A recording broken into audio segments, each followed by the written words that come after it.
Well, happy Friday, everybody. I'm Nick Slavik. I'm the proprietor of the Nick Slavik Painting and Restoration Company. I'm also the host of this show, Ask a Painter Live. It's a weekly live Facebook show where I use my 24 years of experience as a craftsman, a painter, a colorist, a restorationist, and a lover of houses to answer any of your questions that you have, whether you're a contractor or a homeowner. Today, I am here with Mark Johnston. He has my dream job. He is a historic restoration consultant, and we're going to be talking with him in a second. First, we're going to go through the PDCA, Painting and Decorating Contractors of America, contractor question of the week, and it has to do with historic restoration. And we are here, what used to be called Murphy's Landing, right? Yep. Now is just the landing? Just the landing, yep. The reason for removing Murphy? To make it a little more inclusive, I guess. I get you. Now it sounds like a condominium as opposed to a park, but yeah, they wanted to make it more inclusive. What is the best way to describe what is tried to be recreated here, Mark? Well, it's pretty much kind of a timeline, a slice of history of Minnesota from around 1840 to about 1890. So at the very far east end of the park, we've got a Indian agent fur trader's cabin from the 1840s, Oliver Faribault of Faribault County in Faribault. He's part of that family. And then next to that is a 1850s German farm, and then as you kind of move west, you kind of move through time. An 1890s farm, and then here in the town here, this is around 1890 or 1889 actually. So it just kind of gives you an idea what Minnesota was like before it became a state and after it became a state. So all these houses are all original to the period. Some of the range, this one we're in front of here is from around 1854. Wow. And we've got a few here up around 1880 to 1890. And have people doing interpretations, just showing people how they did stuff. I do woodworking, people do cooking, and all kinds of different stuff to kind of give you an idea what life was like in Minnesota 130 or 140 years ago. No, this place is really cool, and I take my family here, and that's actually how I met you, Mark. They actually let you into some of these buildings, and a lot of them, you know, they find buildings from all over the area, and they move them here, and then they hope to save them, you know, so that people like me and Mark who enjoy this stuff can use this as a reference for some of our work, and if you're just an enthusiast about history. But a lot of these have original interiors, and you can go in and see what a kitchen was like in the 1860s, and a storefront right behind us, and we'll talk about some of these buildings a little later. But yeah, this is a really cool place, and I thought how appropriate. I met you here probably a year ago. You were in period garb, and you were making stuff out of wood with your hands, which is pretty cool. No power tools. Yep, we call it electron-free woodworking. I don't do nothing plugs into the wall. Yeah. It's all me, and I got the band-aids to show it, to get lots of little cuts.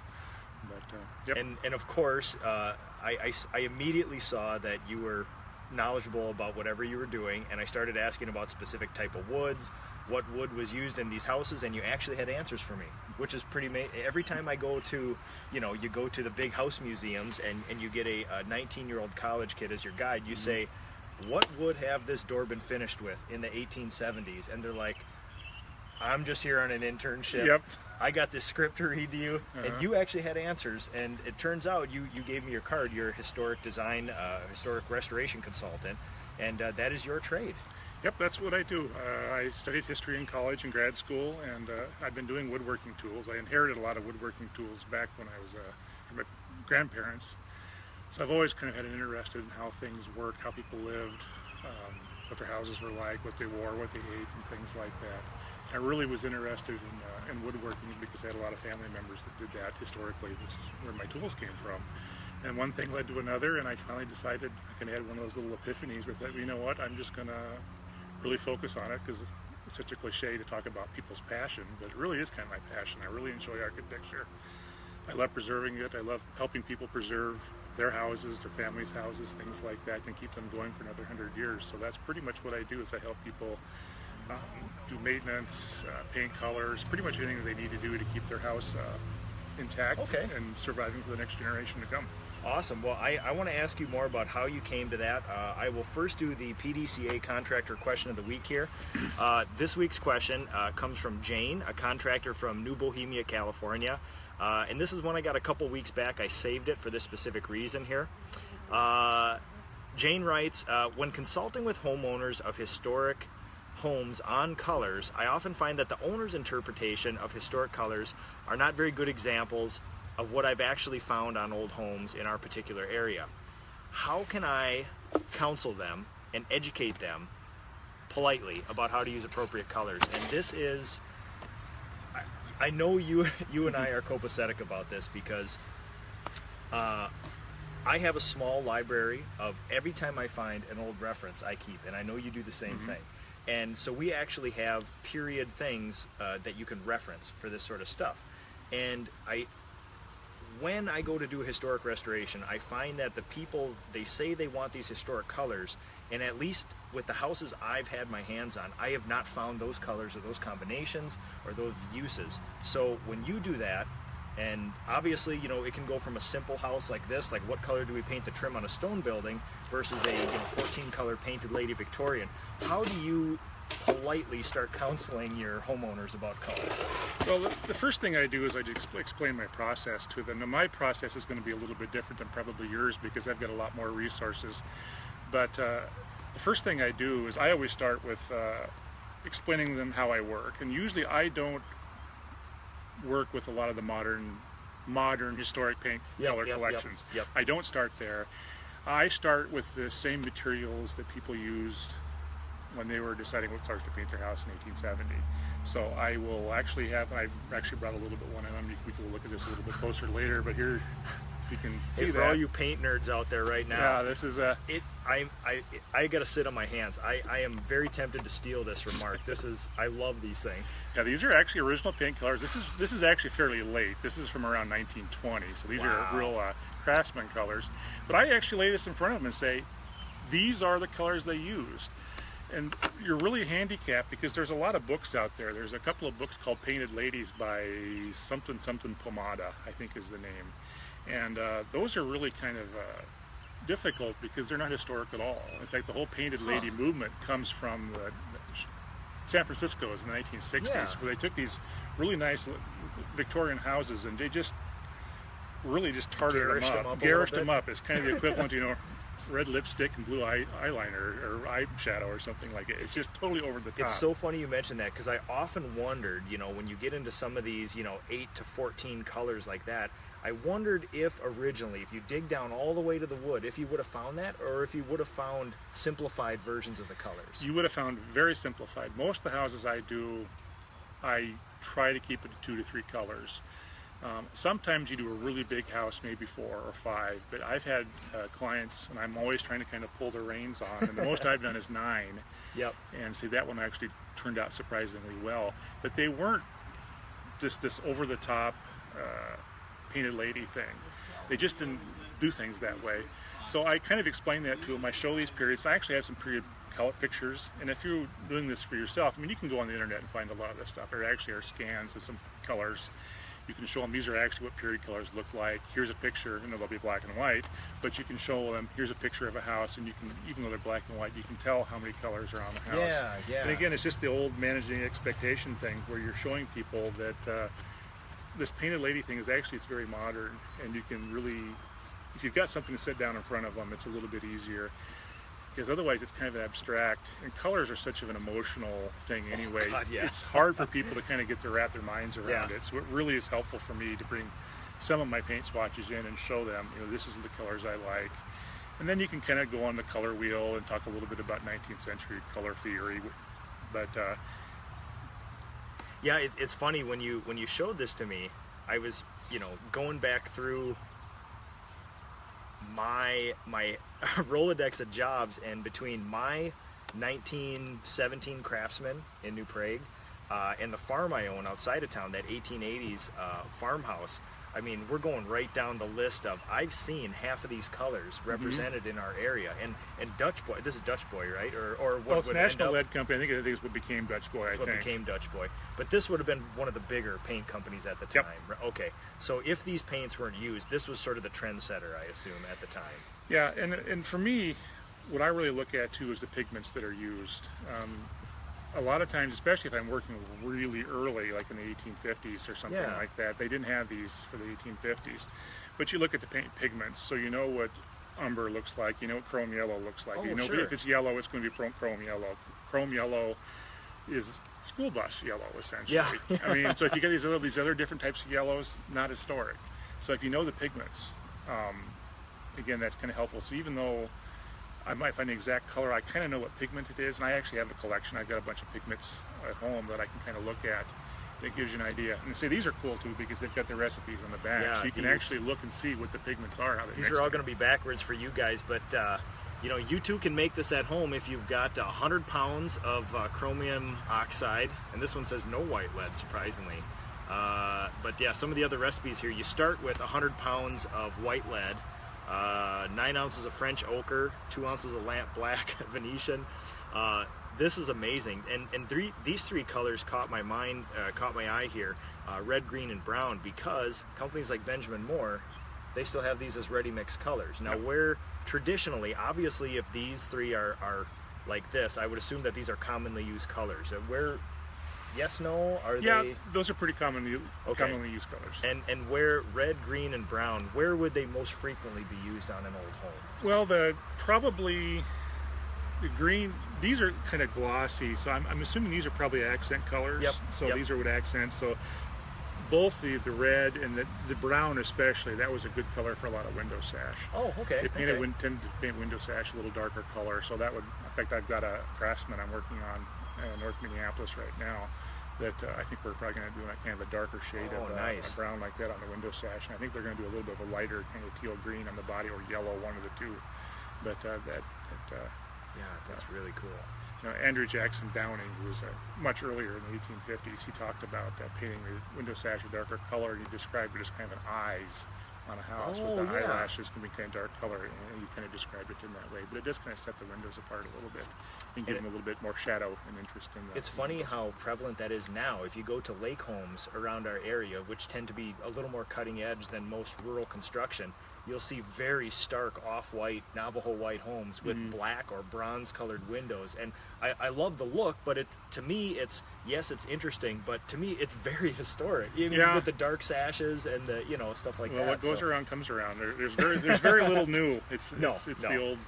Well, especially with color, how many new colors are invented? You know, the colors are all there. You just have to sort of combine them in some way, I suppose. Yeah, to a degree, it's kind of like the Taco Bell thing, where they have the same 6 ingredients. You just put them in different. Yeah, and then you call it a chalupa when it's actually just a fancy taco. Yeah, that's kind of how it works. So basically, when to the contractor question of the week, if a homeowner says, "Well, here's my wishes for the house," you're looking at the house. It doesn't really match what would have been there. It maybe doesn't match the style of the house. So you're basically saying at least present what would have been ultra orthodox historic, just so they know, and then just say this isn't wrong, but just know that if you say you want a historic scheme, this is, and it's sometimes way more boring than they want, right? Yeah, it is a lot more boring.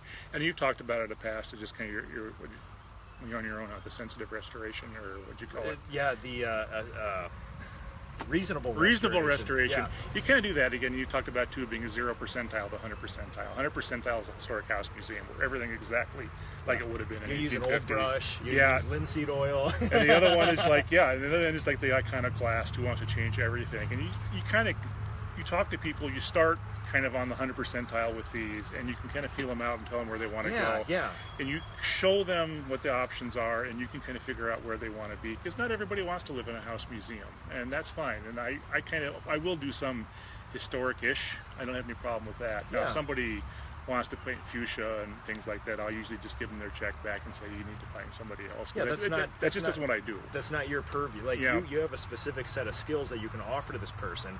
If Ford dealership, Ferrari dealership, I may not have what you want. Yeah, exactly, and I don't, and I explain that to them. But usually, if you again, people have something in their hands, paint swatches, and again, you can go on the internet and download some of these. There's a number of them on the internet. You can actually kind of show them, and even though you're going to print them, so they're not going to render real well, but you can actually use.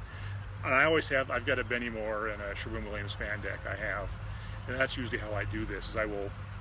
Sometimes if people really want them, I will take these in and have these scanned. Wow. But I don't like doing that because it's kind of hard on these. But with the fan deck, a modern fan deck, you can usually get pretty close in there. Yeah. And I can show them, with the Benjamin Moore fan deck, I can say, well, these are the kind of the colors. You can see how this looks like this color, and you can kind of just have it a little bit more circumscribed and cut things down. Because the other thing too is that there are so many colors that people get a little overwhelmed, and that's a real problem I have, because there's always one more I show them this color. Well, what about this one? And then what about this one? Yeah. You can do that for years if you want to. So you have to kind of, again. Have you found that when offering options for homeowners, do you find it more beneficial to limit it to maybe 2 very distinct options, or is it better to say, is more better, is less better? Less is better. When I do a paint consult, how it starts is I will kind of get their ideas. Do they like a color? Do they not like a color? Do they like green? Do they like brown? Do they like tan? And whatever. And I'll give them 2 options. Okay. So it'll be 2 complete separate paint schemes. Very distinct. Very distinct. So one might be green, one might be gray. Okay. And I'll do that with the body color and then the trim color and accent color, usually 3. And I send that off to them. And then if they find neither one of them work, then we'll start over again. And I'll send them 2 more or another one. But a lot more often than not, I've got kind of an idea what they want to do, and then I will refine it a little bit. So yeah, I like the body color, but this trim's a little bit too dark, or this trim's a little bit too this, or a little bit too that, and then we can kind of refine it like that. So I really do try and keep things as limited as I can, and I get some pushback because people really want to do it, but I know what happens if you give them too many options. People just get overwhelmed, and it's like all these little rabbit holes. You make yourself crazy. I've often thought, like, you take a Benjamin Moore fan deck, I could pick out 30 color cards out of there, and none of the people would feel like they're missing anything. You know, you take out that entire 1.5-inch section of pastels, the pinks, the greens, the purples, and it's like you get to some earth tones, you get to some other interesting stuff, and really, if you query the 1,000 projects I've done over the last 10 years, they're going to lie. 90% of them are going to be in a very narrow band of that fan deck. Yeah, and most of the historic paint colors, actually, depending on the era that you're working at, they had a fairly, not completely limited, but a fairly limited palette anyway. So I usually really try and kind of rein them in and just keep them on task. And but every so often I'll have one that I just lose control of. And that ends up taking, like, I've had some last for months. And it's just, you look at my emails, and we send like 100 emails. It's really a struggle, but you know, they're paying the bills, so I guess I do what I got to do. But so I'll describe to you my color consultation process, and I want to hear, you know, I'll do a very truncated version. And as the actual painting contractor, I found that because I love this stuff, it's something I don't mind doing. Every one of the people I work for, I offer a free color consultation. Not only because I enjoy the stuff, but it really makes my job easier. You know, I've found that as the painter, if you just say, you must pick the color, it's all on you, I'll show up, if it goes up, it's wrong, it's okay, but to me, I never want to do something over. It's wasted effort. So I just offer a quick color consultation to the people. Where my color consultation ends is the actual samples. I can get them 90% of the way there, and judging on, you know, what they tell me they like, and then I look around their house, you can get real, you know, you've been doing this long enough, you can narrow that down to where if I have these 3, I guarantee you they're going to pick one of these 3. And then I let them do the samples, because my first couple of years of business, I would do the samples, and when you're doing the samples, they are free with their colors. They'll try 10 of them. When they do their samples, they get 2, you know, and they usually get it. So how does that, where do you step in? Do you physically do samples? I do not do samples. I mean, I do, most of my work is on the internet anyway. I've done everything from Boston to Salt Lake. So I tell them, my clients, I tell them to go get a piece of plywood. Or tag board, whatever, you know, poster board, and nail a 1x4 on it. So that's your quote unquote trim. And you paint it. And then you carry it around the house, and so you can see how it looks inside. You can lean it against the house and look at it. I let them do that to really kind of figure it out themselves too. I think people like to be involved in it a little bit too. But yeah, I don't do samples really at all. It's just not. It's good to let them kind of work their way through this too, because again, it is a process, and it's an emotional process, and it absolutely and emotional, and to get them to have a little emotional and physical skin in the game. You know, I'm willing to offer a little bit for free, but when they then physically do the samples, it seems to be the best. You know, I often wonder this because I work with a lot of designers, and I'll show up to a house and they'll be, okay, this room is going to be this color, this room these 2 colors, this room's this, and I wonder how they came upon it and how they were able to zero in so quickly. And my answer is usually the homeowner coming to me and say, what do you think about those colors over there? And I'm like, are you asking because you want an opinion, or you know? And you usually find like, well, I'd be interested in something. And you know, I often wonder how somebody can just offer one color, or at least not sort of see the house. You know, it's tough for, at least in what I do as a contractor. Yeah, you know? it's really difficult, and I trouble too is I don't like to be. I mean, it's not my house. I'm not living there too, and I don't like to be too much of a kind of authoritarian about it too, because I definitely have got directions I want to nudge them, but I'm not shoving them. And some people are they're kind of Nazis about it, and they're very, you know, this is what's in style, this is what you do, and it doesn't work out very well. So if you let people get involved in it, it really works out. People enjoy it. I mean, absolutely. if you're living in an older house anyway, I mean, it's a self-selecting group. Absolutely. So if you're living in an old house and you're looking at paint colors, you're into this anyway. You're into it. This is something you've gotten bitten by the bug. So that actually makes it a lot easier. I mean, if you're just doing general painting, I mean, who knows? It could be someone who doesn't care. It could be an apartment complex. It could be an apartment complex, so it doesn't really matter. But I'm lucky in that because people that I deal with are pretty involved. Like you said, it is a self-selecting group, and you have to. They're different. They're different people. They're more particular about this. They take a particular interest in, like you said, I think it's the emotional side. They are emotionally invested in this house. Yeah, you know? You have to be, because old houses are difficult. There's a lot of work. There's a lot of work. I mentioned earlier, it's like an ethic. People ask you, why would you want to own an old house? And I say, well, owning an old house is like gardening. If you think about it, why would anybody own a garden? I mean, you can go to the grocery store and buy your vegetables for cheaper. You don't have to weed, you don't have to water. Yep. It's cheaper. But yet people want a garden. And having an older house is like that. I mean, it is something that you invest yourself in. It's putting your windows is like weeding your garden. That's just something that you do. And then old houses it's not a vinyl is final world. They require maintenance a little bit. And if you're systematic the way you're doing it, it's not that big of a deal. But again, it isn't for everybody, and you have to really kind of be a special person to want that. And unfortunately, those are the people I get to deal with. Yeah, well, and it's funny because, you know, when I was younger, and all my friends knew I was a painter, I would often get well, listen, everybody vinyl sides their house now. What are you going to do? Number one, I have my old house people to deal with, and number two, insides, obviously. Yeah. But maintenance-free is a very subjective term, because the restoration I just did on my house, it's got the original siding on it, and maybe once every 10 to 15 years somebody painted it.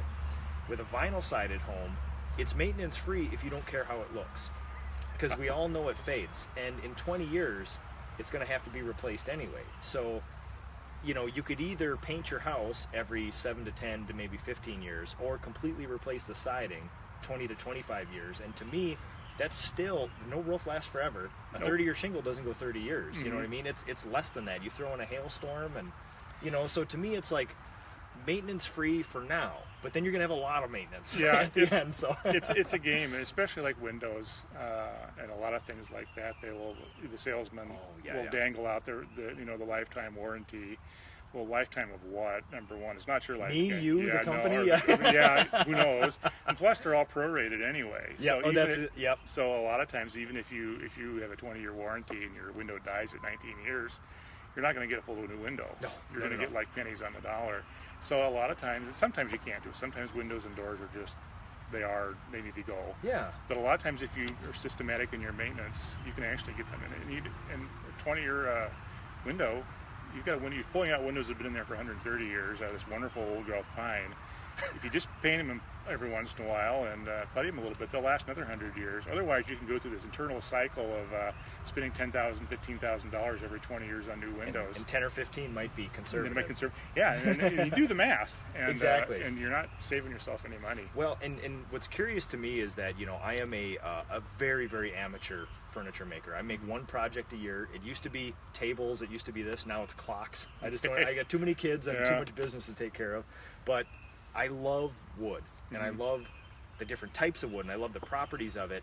And when you look at the most likely fir or redwood windows in my old Craftsman home, they would get an inch of ice on them every year. They were 100 years old, and they would frost over, completely submerged in ice for most of the year. No rot. 100 years. They're amazing, and that is, a lot of I've got a little blog. Actually, I just wrote a little blog post about old growth timber. People don't Which always are, know what. by the way, Mark Johnston, name of the company? Oh, for them? Historic Design Consulting is my company. And if you want to take a look at my blog or my website, it's www.historic-design.com. At the top of the web page, you can check out my blog and look at some stuff. And actually, on the bottom of my blog, there'll be some. Actually, I do have a few examples of some of my period paint color swatches. So you want to actually look at some out of my collection, my actual. And for anybody, Mark deals with, he is a furniture maker, he's a design consultant, but there's a lot of paint stuff on there. I think you wrote a blog about power washing in old houses too. Yeah, I wrote about power washing in house, where I'm Yep. kind of ambivalent about. It can be fine, but Yeah. it can be disastrous too, depending on how you do it. And if But the blog is great, people, especially for painters, but for anybody who likes old houses. This is a guy who is formally educated and not like me. I am sort of, grow up as you get the education, but Mark has the formal education and he has the interest, which is more than half of that. So okay, so in thinking about at least from the painting contractor side of this, paints, colors, we all know that somewhere along the line there was lead, somewhere Mm-hmm. along the line there was oil. There was probably, now we hear about milk paint, now we hear about this other stuff. The quick and dirty of where paint started and where we are now. Well, paint initially was actually a deluxe item. I mean, very few people could afford paint. Most houses were not painted. Initially, there were several different ways they'd paint. Oil paint was the most expensive.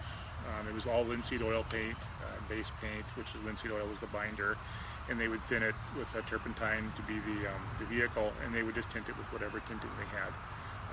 Mostly earth tones like umber, sienna, things like that. Natural stuff. Essentially, the Italians got a real good gig. They dig their dirt, call it pigment, and then send it to the United States to sell it for a lot of money. That's like umber paint, or pigment is actually from Umbria, or sienna. Oh, okay.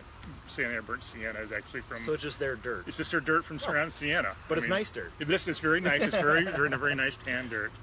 So that was how a lot of that. They did do a lot of whitewashing, and whitewashing was very common. I guess there's paints, you can kind of classify them by the binder and the vehicle. The binder is what actually holds the paint together and makes it stick. So for oil-based paint, linseed oil was the binder. So that's what actually created the film. That's what made it adhere to the wall. And then turpentine is what thinned it, and they called that the vehicle. Another type of paint that they used quite a bit was whitewash, and they actually were able to tint whitewash, and the binder for whitewash is lime. Oh, okay. So that's what actually kind of holds the paint together and makes it stick. And then and does the lime have any added properties beyond that, or was it just cheap, available? it's cheap there? and available. It actually was nice for a lot of things because lime is very caustic. So it's antibacterial. So a lot of milk houses, chicken houses, things like that, where you want to keep things tidy. I still go into milking parlors and stuff, and I used to milk, in random my friends and stuff when I was younger, and the farmers would still once every year or two whitewash the barn, and it was a thin sort of. And so originally, not only I assume for cleanliness and whatever, but I assumed there was some property to the lime that actually maybe assisted a little bit. Yeah, it just made it just gets clean, and white too. You can see when things are dirty. But yeah, chicken houses. I mean, you get one sick chicken and a chicken coughs. The whole chickens cough. But the diseases spread very quickly with fowl, so they would whitewash chicken houses a lot too. Interesting. And then like kitchens too, they would whitewash a lot of the kitchens. So that was. So that's one whitewash, and you can tint them. You can put the pigments in whitewash too to color a little bit, but usually they didn't. And another type of paint that they use quite a bit is called calcimine, and I actually did. I don't know if you want to show this. And calcimine is something for anybody who's been watching long enough here. I actually have calcimine, and is it mine or mime? Mine. Mine. Oh, so it is. There is a form, because I see it spelled 100 different ways. It's some of the K and C. And Mark is a genius because he actually printed this mirror image so that when you guys look at it, it's actually straight. So calcimine is actually with an N at the end. Yep. Okay, so, and that is the way to do this. This isn't just this particular brand. This is the way. That is the way I usually see it with the okay. N. Because at least in my old books, a lot of the you'll find the same thing spelled twice in Yeah. the same book. And there might be an M on it. I don't know, but yeah, things weren't always very standardized. and it might have. I suppose it might have been a brand too. You And it never might have know, been so. regional too. Yeah. Some of these things are very regional. That's true. But calcimine paint, the binder is what they called size, which essentially it's glue. It's animal glue. If you think about your fingernails and your hair, what makes your fingernails hard is that it's a protein, a keratin protein. Yeah. What they do is they take all the bits of cattle and whatever, All the parts you can't chew. yeah, and put them in a big pot and render it out, and then render out this protein, this keratin protein, and collect it. Yeah. And that's what when I do my furniture, the glues I use are all hide glue. That's why it's called hide glue. It's the same stuff. In fact, when I was a kid, they used to say, "Don't eat your glue; it's made out of horse's hooves." That's right. Yeah. Yeah, if you remember that. Well, Take the old horse to the glue factory. Yeah, or take your granddad to the glue factory. It's the same sort of deal. But actually, that's where that is. And the size is actually this glue. Same stuff they make Jell-O out of, actually, so too. The word size, when we refer to either coatings or something, is referring to a glue. It's that animal glue. Yep. Okay. Now, when I hang wallpaper, we size the wall beforehand, and traditionally, you always hear about these formulas of just watered down glue, but now they have specific clear size. I assume that's where it all came from. That's where it all comes from. Okay. And the watered down glue that they used is actually just this animal hide glue. And there were different animals. They had rabbit glue. Some of them you used for like leather or. So different animals. Yeah, would they had, give different properties. They had to the glue. fish glue and rabbit glue. They had different types. Most of it is just big farm animal.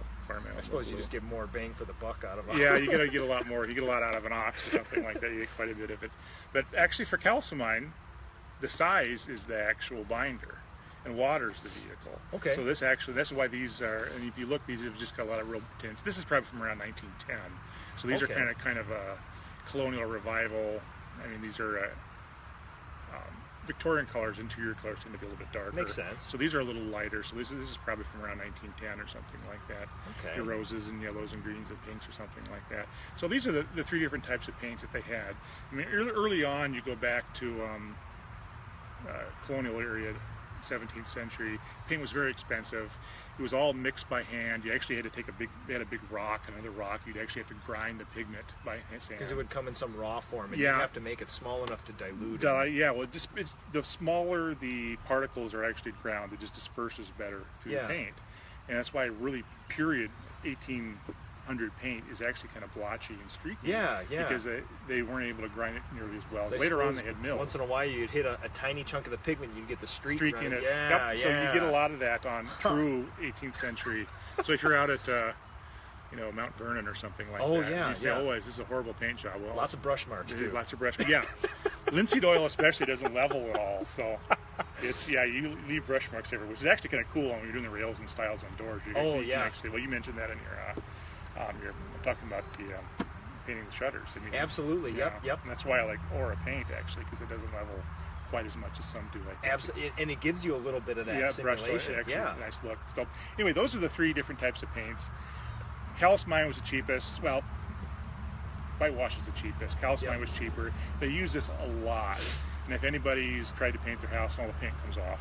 Just because this is calcimine. Powdery. It's powdery because that's why the modern paint won't stick to it, or any paint won't stick to it, other than calcimine, because that powdery keeps the new paint from adhering. And another thing that they did, I did bring this in too. This didn't scan very well, but this is some floor paint. Oh yeah, here we go. And these were enamels. And back when again, these were all mixed by hand. And when you mixed enamel paint, what you did is you put a resin in it. A lot of times you'd use Califani, which is pine resin or rosin. You'd heat it up and put it in the paint. You could use copal or sandarak or these other resins and gums and things like that. But that gives that very hard, glossy look. So they'd use that a lot on floors. You want your floors to hold up better. And a lot of times they would paint the trim white or paint the trim a color. And you would use enamel paint on that. Essentially, that's just linseed oil paint, oil-based paint with resin mixed into it that makes it harder and glossy. So again, this is all kind of mixed on-site by the painter. So that's what they did a lot of, is stuff. And you can see why houses burn down a lot if you're out there heating linseed oil and turpentine. Barrels of oil. Yeah, and you're heating it on an open fire. You can see why a lot of things burned. Quick question, thinking about making stuff harder, shinier, this and that. I found basically two things, and we talked about this a little bit before, but everybody who's into historic restorations, especially people like you and me who don't just do their own home but are into lots of projects, you sort of find continuity. You find common traits between houses. And I've known, at least talking to old house people, the things that you find common in houses might be completely different from mine based on the houses we see, where they're located, this and that. So, you know, one thing I want to sort of pass along to the contractors is that historic restoration is super subjective, especially when we talk about color. Because what I've found, I mean, and I physically found these paints. When I'm mainly in farm country, because there's where the oldest houses exist still. And when I excavate that paint down to the bare, I know every time this house has been painted since it's been built.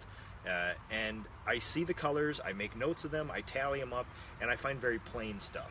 But you go into Minneapolis and it might be a different story. People might have been a little more free with their colors or something too. Yeah, there's a lot of different factors. Regionalism is a big deal. I mean, sometimes if I get a house from the deep south or something like that, I have to go do some research because it does vary a little bit.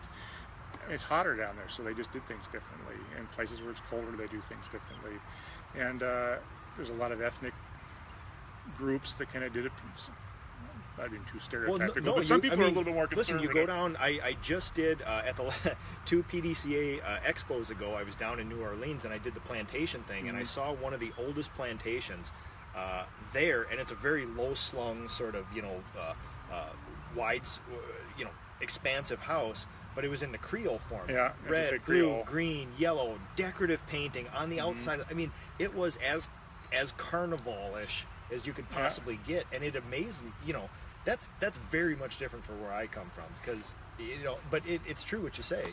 It's true. And if you do a lot of this, it pays. Again, as you say, take notes. I take pictures. I mean, it drives my wife nuts every time we go to a house. I'm taking pictures of the most boring things, but I'm looking at the trim. What are the trim profiles? What are the paint colors? I mean, things like that. And I do build up a little. Someday I'm actually going to build an actual database where I can just search things like that. But you and I noticed following, if you follow Mark on social media, he and I do the same thing. I call it architectural treasure hunting. When I go to a city, and if you want to follow the hashtag architectural treasure hunting, or ATH, you can actually go through and see where I've been vacationing, because every time we go somewhere, we see an old house, I take a picture of, oh my God, here's an odd piece of stone above a door, or I actually sent you something I found in Ely, an interesting, what I thought to be fairly original oil paint job on a house, on a front door. It was just interesting to see that stuff. That 5-panel door, I remember that. Everybody would say, oh, it's a crappy old door that needs paint, but it's like, oh no, when we see that, it's like, that's old oil. I'm going to send this to Mark. He'll appreciate this. Yeah, you catch that stuff, and I don't know how many times I've almost gotten in car accidents because I'm rubbernecking and looking. Yeah, you're trying to look through the trees at some farmhouse. Yeah, I just ran across a log cabin last week. I saw the picture of it. Yeah, I think it's probably going to be reclaimed because they pulled the siding off of it. Yep. And I just cut that out in the corner of my eye and almost drove in the ditch. But that's just what I do. That's my sickness. But the quick question that came to mind when we're talking about resins and shine and this and that, I found two things, and this is 10 minutes ago I started talking about this. I found two things with varnishes inside of houses that still have some original, or what I think is original varnish, or shellac, and painted enamel. It seems that it is a very dull, less than eggshell, maybe a low luster finish, or it's high gloss. I don't see a lot of intermediation between there. What's your experience? Was there a default? Was something common? Well, it depends when it was and where it was. I mean, the shinier was, the higher style it is, for the most part. So most of the houses that I deal with are 19 teens, give or take, and it's all different forms: farmhouses, Victorians, Tudors, this and that. Was there commonalities in that, or not really? It depended on the painter a lot. Depended on the region quite a bit. Okay. So it's kind of hard to. That's one of those places where it's definitely hard to make a hard and fast rule. But especially trim, they tended to have that gloss set up a little bit.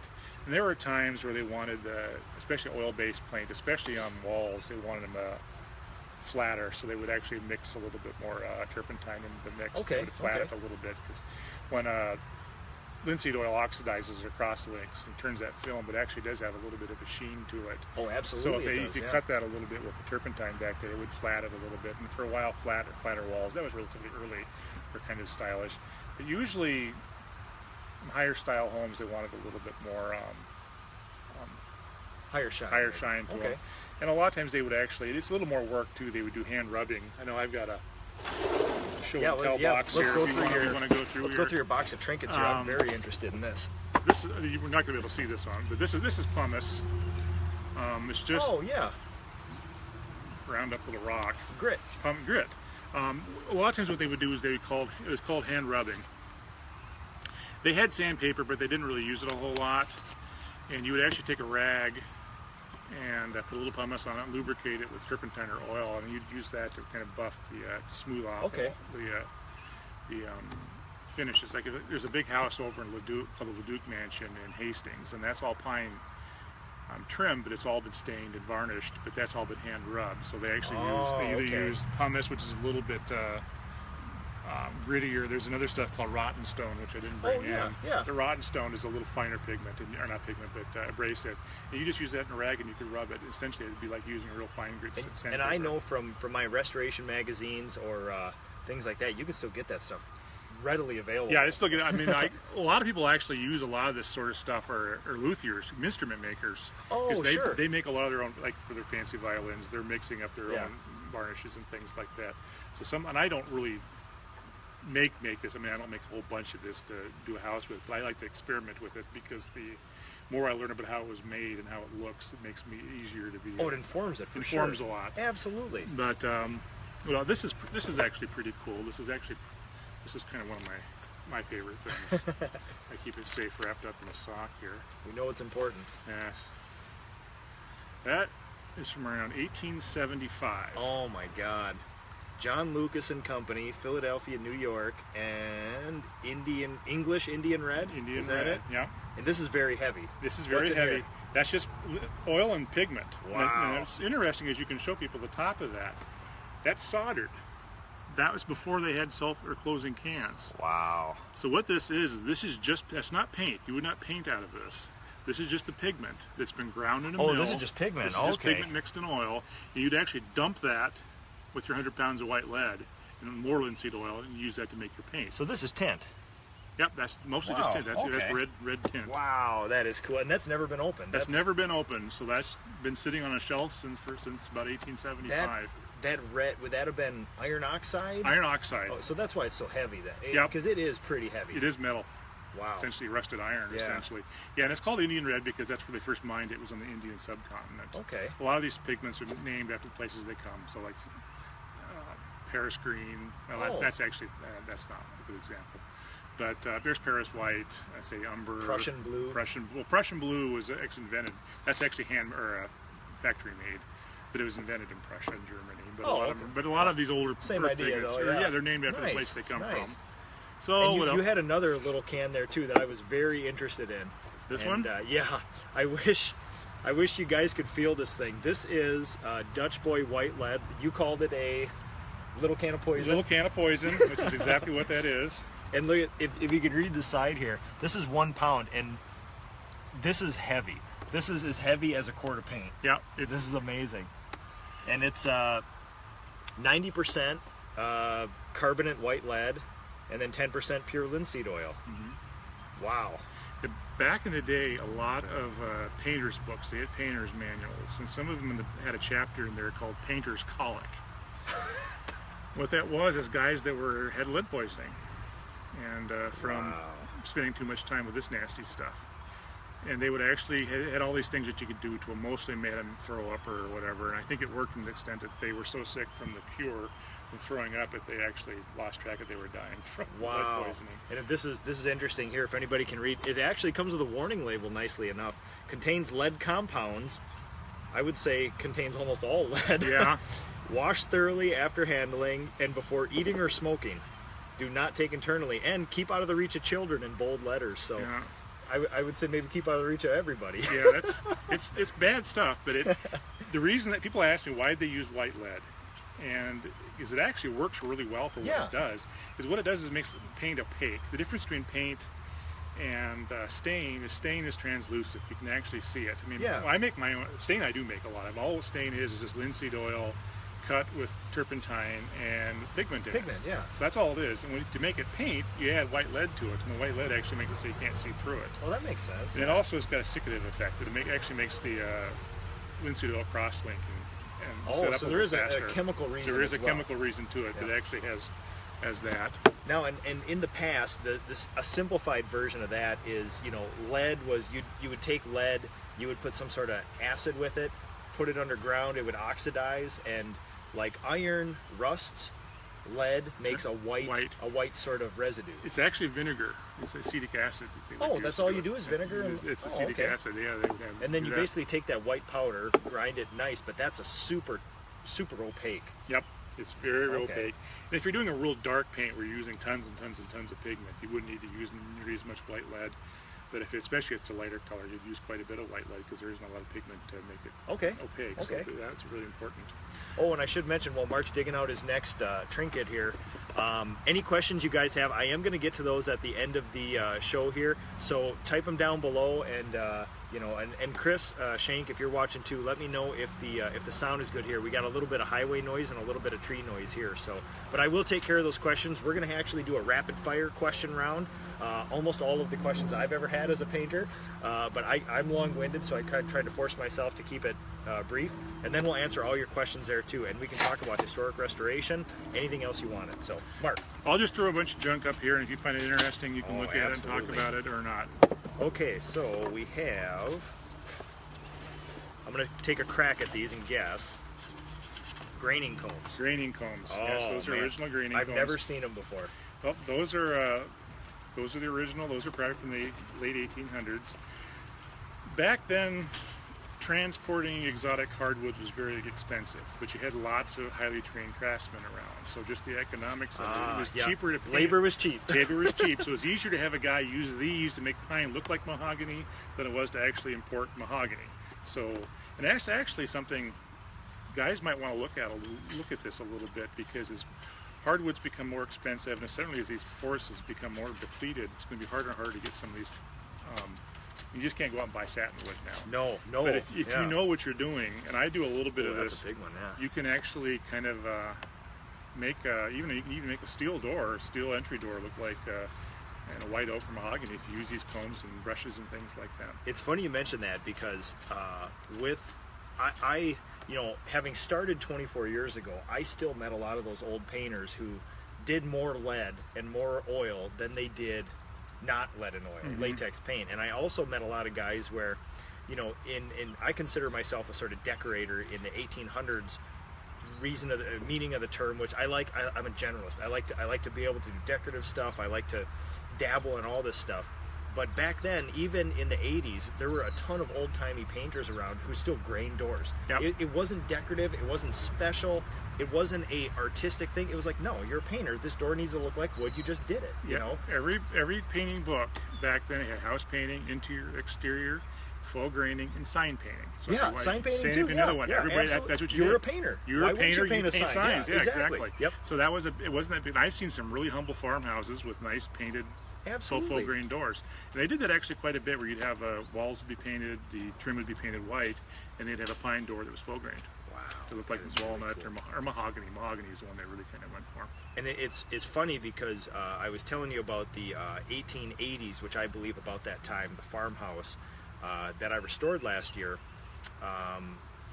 Half of the original woodwork is still there, and it did have that graining on it. And long ago, you used to think, oh, that's, when I was a kid, I'd think, oh, that wood doesn't quite look right. But now, you know what it is. Yeah. Not only is it good old growth wood underneath, some old timer in probably before 1900 or the early 1900s did that all by hand, and it's still here. That's amazing. Yeah, it's cool. See, I was just telling you earlier about, I was in a house and I actually opened up a door to a closet. The outside the closet door they painted, but the inside it actually still had the full graining from the 1870s. Oh my God! And anybody who does the graining nowadays will recognize this one. How old would this be? That's here? Probably from the around 1910, 1920. I think.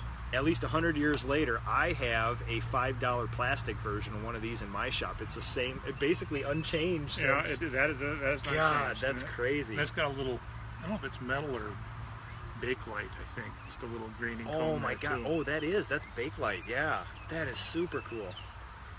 Wow. Man, I thought I had a good collection of paint goodies. No, This is amazing. This is how I keep myself occupied. Okay, so obviously traditional paintbrush. Yes. Yeah, and what would the material have been here? That's natural hair. I'm not sure what critter that comes from. Probably Okay. a horse. Yeah, it seems real coarse. Yeah. But still, I mean, very, very fine and flagged. Yeah, and you can feel it. I would like to someday. I will actually take it out and try it. But all these older ones are all round. They're not square. Yeah. And Wow, that's really. so I don't know how.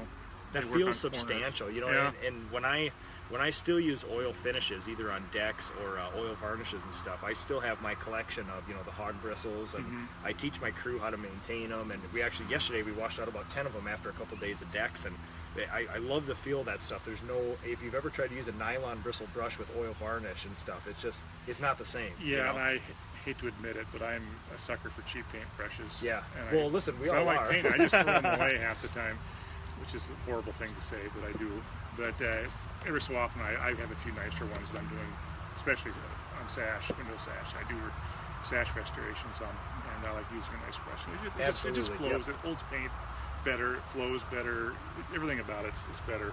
I agree. And if nobody has used either a super oval or a round brush, a lot of times it's funny they call them European style now, but really that was basically what was available That was a lot all of the time. pretty much what you had. Do yourself a favor and grab someone one the size of, I don't know, carrot, something like that, and for window sashes and for window frames, things like that. Because it's oval, and if they cut it right, it fits right in there. Instead of trying to get a 2-inch brush or a 3-inch, it's, for whatever reason, I just love the feel of those. Not really for production, but if you're, it's interesting how. Yeah. I don't know if you want to look at this. Absolutely. This is a copal. We've been talking about varnish quite a bit. Yeah. This is one of the best resins for. It's kind of like African amber. There were these trees that had a sap, and a lot of it came from the roots. This was underground, and this is actually, but you heat it up. It's called fusing it or running it, so it gets friable, where it can be crushed. Okay. So you take essentially this sap, this fossilized sap from these roots in Africa. It's called copal. You'd run it and you'd crush it, and it is soluble. So you'd heat it in linseed oil and turpentine, and you'd actually use this sort of stuff to make varnishes. Soluble in oil. Yeah. So there were a lot of these. Again, I talked about Sandorak. There were just. And for anybody, I have a collection of the old formula. You can't own a painting or furniture finishing book from the 1800s that doesn't include recipes. They always have, and they go into depth of, this is copal, it comes from Africa, here's a picture of the tree root, and that stuff is super in depth. But if you've ever wanted to understand clear finishing, that little rock, that thing that looks like a rock, is something from a plant, shellac being from a bug. Yeah. And it's a natural material that something on this earth makes. We grind it up, and it makes this wood finish that'll last 100 years. And when you see certain things, it really makes you understand that this isn't just motor oil refined in a different way that turns into a wood finish. Like, somewhere some bug excreted something like that, and we found a way to make it into something cool. Yep. Useful. Yeah, absolutely. And originally, you did this by yourself. Carriage makers, if you think of old carriages, they get that really glossy like the black. horse buggies and Yeah. stuff. Oh, yeah. Those get a beautiful finish on them. Carriage makers were actually the best at using a lot of copal, a lot of these varnishes. Painters mixed it their own too. Though eventually it became mechanized, and you buy it to the factory, and that's what this is. This is just a little can of varnish, again, from around World War I, probably 1910. Very nice. 20. Upon Honor, high-grade varnishes. That is super cool. I've never seen one in a can like this. That's really cool. Yeah, and you can kind of hear it. There's a little chunk bit left in there. Around in there. Now, when we're talking, most of the houses, and I'm going to be very selfish in my questions, because these are the houses I work on, and these are the houses I will work on. But let's say we have a 19-teens house. Was there readily available clear wood finish in a can then, or did you have to? Okay. Yeah, that's about when this came from. Okay, so that would have been about the first era of, I'm going to varnish the woodwork in my house. There is something in a can down at hopefully one of the stores. Yeah. We like to think about things changing a lot now. Oh, our world is changing so much. It really, if you think about it, things haven't changed that much. I mean, my parents grew up in the 50s, and they watched television. They had a washer machine, and they didn't have a dishwasher, but they had computers. back then things were actually, the pace of change in material sense was very fast. I mean, just this can. I mean, you think about how revolutionary having a can is. It doesn't think like it's that big of a deal, but all of a sudden, it's just this cascading effect where if you can package something in a can, now you've got a railroad to move this stuff. You can have a guy in Philadelphia, Philadelphia, Mr. Lucas, he can make this stuff and send it over the United States. Now, thousands and thousands of painters don't have to do this anymore. Yeah, and I think, you know, change, you talk about rapid change, but the substantialness of that change too. I mean, the difference is grinding your own pigment, like you were talking about before. On the farm, a guy would get a barrel of oil, maybe some white lead, and then some pigments, and sometimes he would have to grind that pigment smooth enough. I mean, the difference between picking that up, cracking the top open, and dumping it in versus probably hours and hours of labor grind, I can't imagine. Yeah, it's night and day. And that's amazing. And they mechanized and had factories, and you had a lot of people doing this, even locally. I mean, the biggest thing was just transportation. I mean, yeah. If you think like in Minnesota here, every little town had a furniture maker, at least until the railroad came. Yeah. And all of a sudden these furniture makers went out of business because then you can buy stuff out of factory made and have it sent on the railroad. Cheaper. Yeah. And same thing with lumber and everything like that. And certainly varnishes like this, once you had transportation and you had a cheap container to put it in, you didn't have to mix the stuff up. And that actually happened at the end of the 19th century and the end of the 1800s. You really had a industrial revolution, really made it so you didn't have to mix up stuff. Well, a lot of guys still kept doing paint, especially in bulk paint. A lot of guys did it because a lot of guys are more traditional. You don't have to look around. There's still guys there's still guys painting houses like they did 30 years ago out here. So it's not necessarily the lovers of the craft. It's just we haven't innovated yet. Yeah, you know? Some guys like it. It's all personality types. Some guys are very progressive, and some guys, this is how my dad do it. Yep. Right or wrong, this is how I'm going to do it too. Yeah, who needs change? So, but yeah, certainly you had a lot of change like that, and a lot of industrial produced, factory made varnishes and paints and pigments and everything else. About the same time, I assume if they got the varnishes and shellacks down, I assume you could go buy some ready mix paint. 1900s, 19-teens. Sherwin-Williams patented the opening and closing can, I think, in 1874, 1878, something like that. So that was really changed a lot too, and that really made homeowners able to paint too. Especially if you're in town, mixing paint was just not something you wanted to do. I mean, you could do it, but why do it? So, but that really made people able. You could actually buy gallons of paint and paint them. So I assume 1870s out in the East Coast, and eventually it sort of worked our way to the middle of the country here. Things actually it takes a little while to get this way, but that's at pretty least much. Then. Yeah, well, certainly you'll even. I'm sure they'd argue the same thing now if you ask somebody from New York. But it's it was a real change, and having the open cans like that, people would buy them. But especially if you're painting big buildings, it probably was still easier for them just to mix stuff up. Sure. And they would just, you'd go down to the hardware store or dry goods store, and you'd buy a big wood, huge barrel of white lead, and a whole big barrel of linseed oil, and they all had their little wood buckets, and they would just mix the stuff up and just go crazy on their scaffolds. So it would interesting. And it was a lot of work. They used sandpaper, so especially when wood, they'd add pumice stone instead of sandpaper. Oh, sure, They'd use pumice stone, and they'd go around and seal all the knots with shellac. So it was actually quite a lot of effort. Speaking of shellac, I get the feeling, and obviously when we're here or when we're at the James J. Hill house, they won't let me take denatured alcohol and rub a spot on the woodwork to see if it's shellac or not. But shellac is what comes out of a bug in the East. They mix it with alcohol, soluble in alcohol, and that's sort of one way to finish wood. And then there's sort of linseed oil varnish, where they take a copal, they mix it with some oil.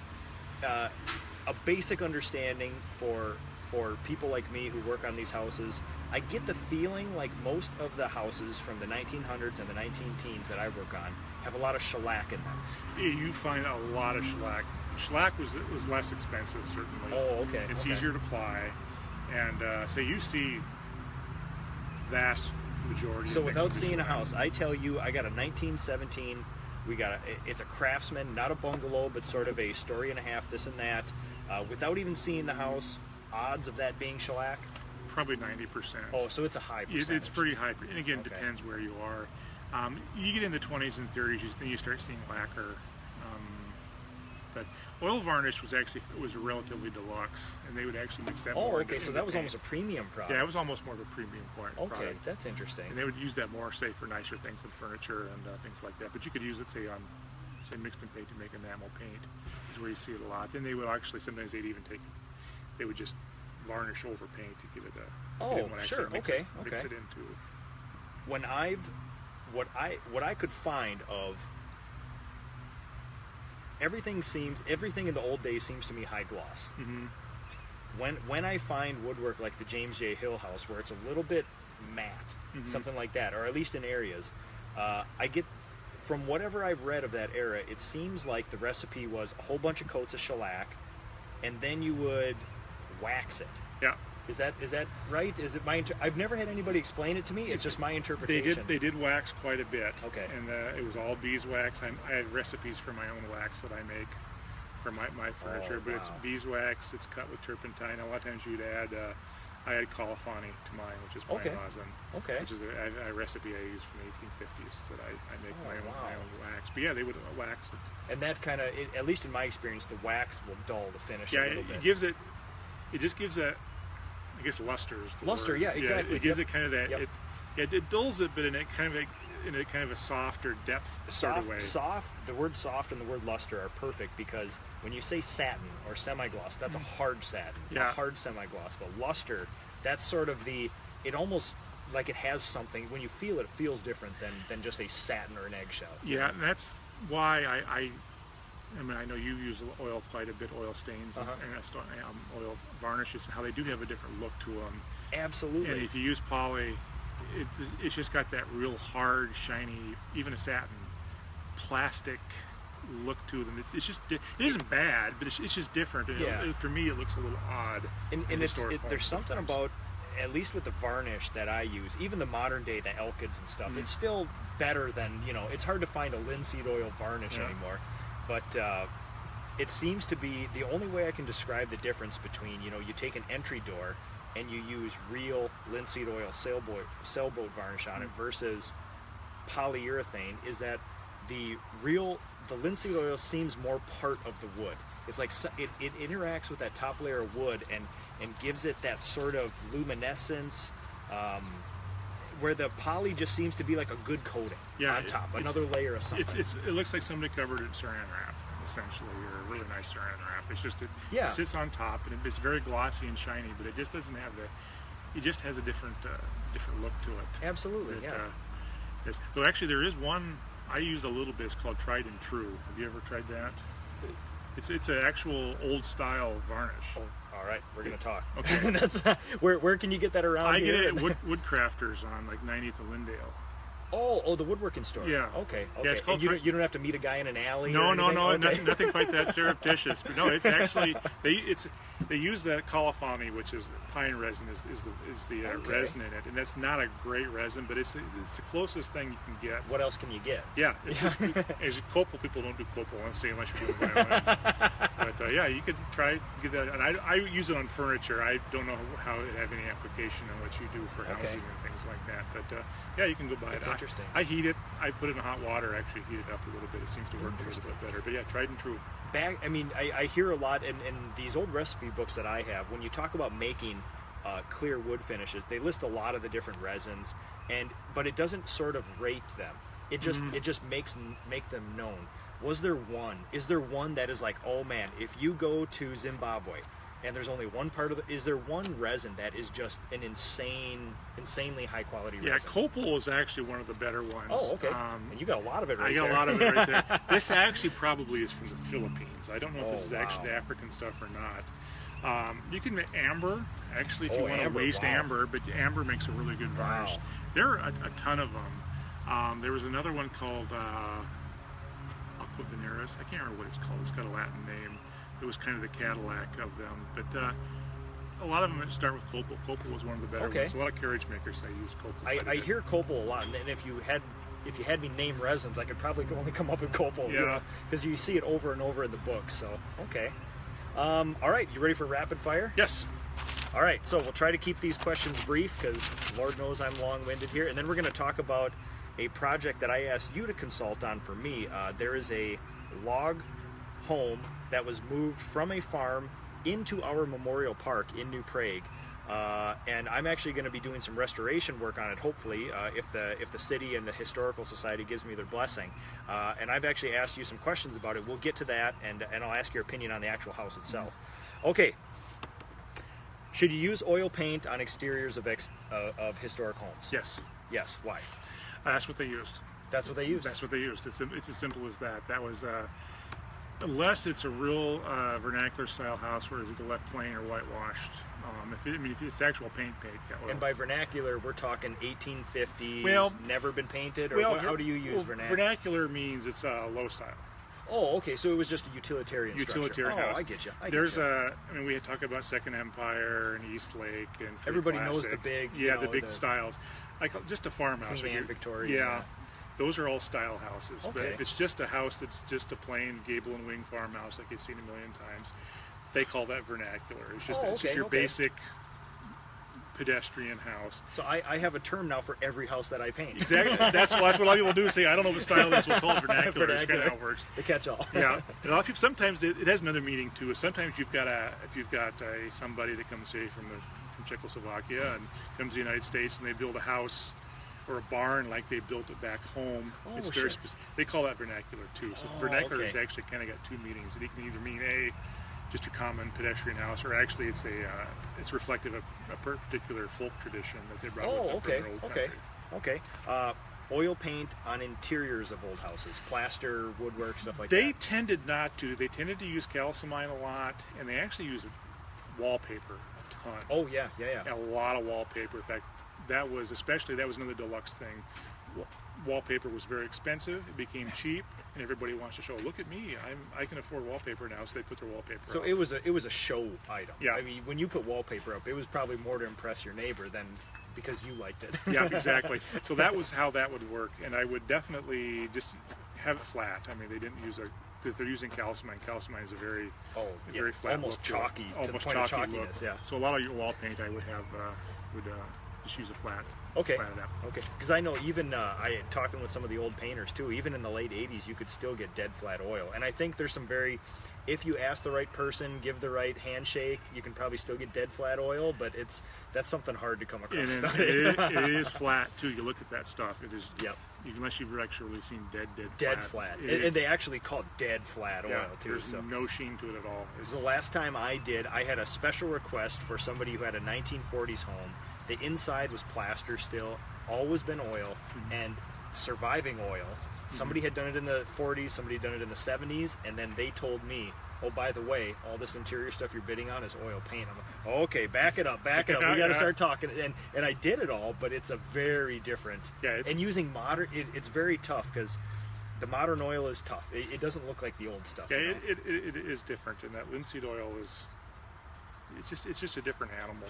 Was linseed oil, if you had to guess, between 1880s and 1920, was the base of almost every paint and varnish linseed oil? Or? Pretty much. Linseed oil wasn't calcimine, but that was pretty much the best product they had. So any oil paint pretty much was linseed oil. They didn't really have any chemists. Yeah. Alkyds. No alkyds. Okay, sorry, I'm not keeping to my my rapid fire. When replacing glass and windows, glazier points, do you use the diamonds or do you use the ones with the tabs where it puts on a putty knife? I use the diamonds because the push points are too wide. Okay. If I do use them, sometimes I'll actually take some tin snips and snip them off. How do you put those diamond ones in? There's a little, I'm sure you've seen it, the little tool. It's a special glazier's tool. Does it have a fork in it? It's got a little fork. It's got like a little split in one of the, and you catch that in the corner and you push that in. Answers a huge question of mine. I've taken 1 million of those out of broken pieces of glass. I was like, how did they get this diamond in here? And I was sitting there imagining a tool that somehow accepted one of those long diamond. Okay, I'm learning along with everybody else here. Water-based or oil-based primer on original historic siding? I would do oil-based. I always use oil-based. Okay. I use when I do my windows, I use long oil. It's just the way to go. Because it works better and because it's historic, or one or the other? Because it works better. Paint is especially in primer, I don't think I'm not that worried about what's historic. It's pretty much what works best. Yeah, and because especially they would have used just paint, right? Yeah, they would have used. Well, they actually they if you look at the recipes, there's tend to be more turpentine and less oil in primer. Oh, so they would actually have almost like a wash coat on Yeah, the so house. they ramp it up as you get into. Oh, a lot of times okay. they had 3 or 4 coats, and they tend to have a little bit more oil in the final coats. Because I suppose not only for penetration, but because it's easier. I can't imagine putting lead and oil in a full concentration. in primer. I would assume you'd have to water that down to get it into the wood. Yeah, and it does. It makes a difference. So yeah, they tend to when they mix primer, they mix it different than they did. Oh, okay, so there actually was a primer, but not a primer. Yeah, it was prime the coat. same thing. It was just a different recipe. So Okay. a little more turpentine. Most common species of wood clapboards in our area on farmhouses. White pine, White pine, from where? northern Minnesota. It was all Okay. shipped down the river. Though actually, once the railroads came, you started seeing a lot of southern yellow pine. They brought a lot of that in, and a lot of it because they were still producing a lot of white pine in northern Minnesota in the 1910s, but they really lumbered that out pretty quickly. Absolutely. And there was a lot of it down south, especially when the railroads came. They were able to bring a lot of southern yellow pine in, and later on, you'll start seeing a lot more stuff from the East Coast. Again, sorry for Or being West Coast, long-winded, excuse me. but the pine thing always confused me because I know at the time when industry was going crazy up north and they were doing this, and then you look at the houses and you think this has got to be pine. Yeah. They can't have brought this up from somewhere, but it's heart pine. It's red. It's not the pine boards, you know, like it's not this stuff. You know what I mean? It would have been from the middle of the tree, or like, you know, when you see one of those 200-year-old pine trees cut down, that red heartwood extends almost all the way out. Well, what really makes old growth is the trees grew in these really dense stands of trees. So they grew very slowly because they didn't get a lot of light. Yeah. So that's why their ring structure is so they're so tight. So tight. And what heartwood is just wood that's been mineralized. Essentially, it's just got a lot of minerals in it because a lot of the growth activity, the mitosis and everything, goes on the outside of the tree. Okay. The inside of the tree is actually dead. It's just mineralized. Really? And you've got a great big tree that's this big that's been growing slowly. The heartwood just gets really big and it moves. So when you see the dark center, and you know, like when I see a wood cookie cut out of a pine tree up north, that heartwood or that extends almost all the way. I mean, it goes a long ways out. But on some trees, you see this tiny little cob of it in the middle, and then a ton of this whitewood, that means sapwood outside. It grew really quickly. Oh, okay. And that's why those trees. We've all been to Menards and looked through a unit of lumber, and some you hold a 2x4 down, and that sucker does this, and it does one of those. Yeah, you look at this. You know, it's like 4 rings per inch. Exactly. Yeah. Yeah, it's just garbage, and it's a struggle, and that's why good white pine now is more than oak. It's crazy expensive. So, I do pine a lot, and it's expensive. It confused me to no end as a kid because I knew pine as that white, just birchy white wood. But really, like the siding on my house is probably the heart pine. You know, probably something from the middle of the tree, and with its super tight old growth. And we make a big deal about it now, but back then when they're lumbering these enormous trees, I mean, they were all heart pine. So absolutely, people now, I had to stain my heart pine floors, and back then they would have gone, why you paint it? It's just pine. Yeah, it's just pine. Pine is pine is pine. It's just what's here. Yeah, you know? so you paint that because if you want to. There's no point in displaying it. I know you've come across this too, but it's finally calcified my mind. I was on a restoration project recently, and there was beautiful rift sawn wood, which means, you know, when you take a look at a board like this, every piece of medullary grain or growth ring, it's just perfectly straight up and down. It looks like a deck of cards. And there was a flat sawn piece next to it. Now it's a beautiful piece of flat sawn. You know, but then you get the cathedraling of the pattern like oak, and it's clear. There's no knots, there's no defects. It's tight, but that rift sawn held the original finish perfectly. And even though it was old growth, heart, just cut differently in flat sawn, it didn't hold the finish as well. Yeah, well, trees have biology, and they've got a microscopic biology. And essentially, a tree is made out of little tiny straws, essentially, and it's all held together by this stuff called lignum. And depending on how these straws are sliced, it will affect the look of the wood, especially figured wood, like some of the maples and things like that, depending on how they cut. Oh yeah, They call it Troy Essence, something like that. I can't remember what it's called, but yeah, definitely the way that just the biology, the anatomy of the tree, the way it's cut affects the things a little bit. How it looks, the luster, and then how it centers or how it expands and contracts. And you're speaking to a guy whose favorite wood on earth is quarter sawn white oak. You know, you get the tiger grain, you get the medullary flex, and I mean you take the same tree, you can either make a crappy board out of it, or you make something that is so beautiful and artistic. You know, it's amazing just by turning the log a little bit. And even some old white pine will do that. Oh, really? Oh, yeah, there are some really. I've never seen that. It's rare. That's how they're really, really old trees. But yeah, they call it pumpkin pine. Really? And some of it's actually got some similar stuff to white oak. Now, I've always heard that, and I'm sorry to deviate from painting contractor stuff, but I'm being very selfish now. Do they know why bird's eye maple is made? No.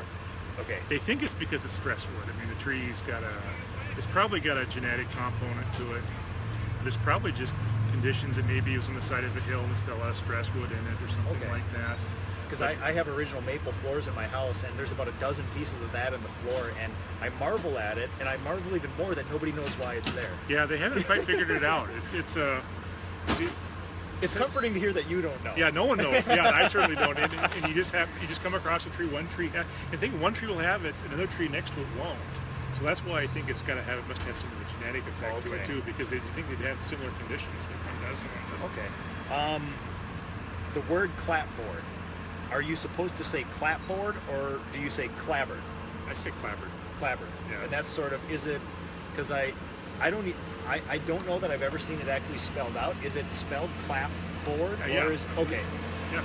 But it's commonly referred to as clabbered. Okay, yeah, because I've always said clabbered, but I didn't want to be that weird guy who pronounces it differently. No, they do that. There's another one that people confused on timber framing. You get the big Morrison tenon joints, and they would drive a pen through them, peg. Those are called trunnels. Trunnels. Which is actually a tree nail. Oh. But they call it a trunnel. That's it. I never heard of that. So apparently, tradesmen must be lazy. They don't want. That's interesting. They don't want to spit out these long words. And it's funny how something like that. I'll talk to a homeowner who knows nothing about construction, but they'll say the clapboards need paint. Mm-hmm. You know, it's funny how that translates. Traditional windows, we see a lot of these here. Even the one you can barely see in the back here that have they're double hungs. One big sash over the other. Doesn't matter how they're divided. Is the top one always fixed? The bottom one always movable? No. Some of them are both. It depends. Some of the earlier ones tend to have the top fixed, and that's actually, they call it a single hung. Oh, sure, yeah, exactly. But no, they're both. The only reason I refer to it as double hung is when you look at every window that has a fixed upper sash, you're looking at the tracking, you're looking at everything. You're like, I know this was supposed to be a double hung at one point, but then sometimes you find where the original carpenters would put a block in there and a nail, or even a decorative piece of something to hold it up. Some of the tops sashes are fixed, and that's not uncommon. Well, it's relatively uncommon. Most people want to have them both ways. And some of the really old ones don't even have a parting stop between them. They're just the sashes actually rub on each other. Okay. But that's it. I haven't seen one of those. These have actually been replaced. This house was built in 1854. These are originally before Minnesota was a state. This is a territorial building. Wow. And it was these should be 6/6. These are probably. The molding on these is beaten cove. You can't really tell in here, but that beaten cove molding sticking on the inside sash is from around 1910. Wow. Yeah, because you would have never seen a big glass 3-foot piece of glass in so these originally would have been 6/6, and that's very characteristic of the Greek Revival, which this is kind of a vernacular version, simplified version of a Greek Revival. It's funny, and I'll deviate from our format a little bit, but I was, about 5 years ago, I got called to the oldest house I've ever known in my area south of here. And it was one that had a Lee Sewer address and supposedly late 1840s original wood siding.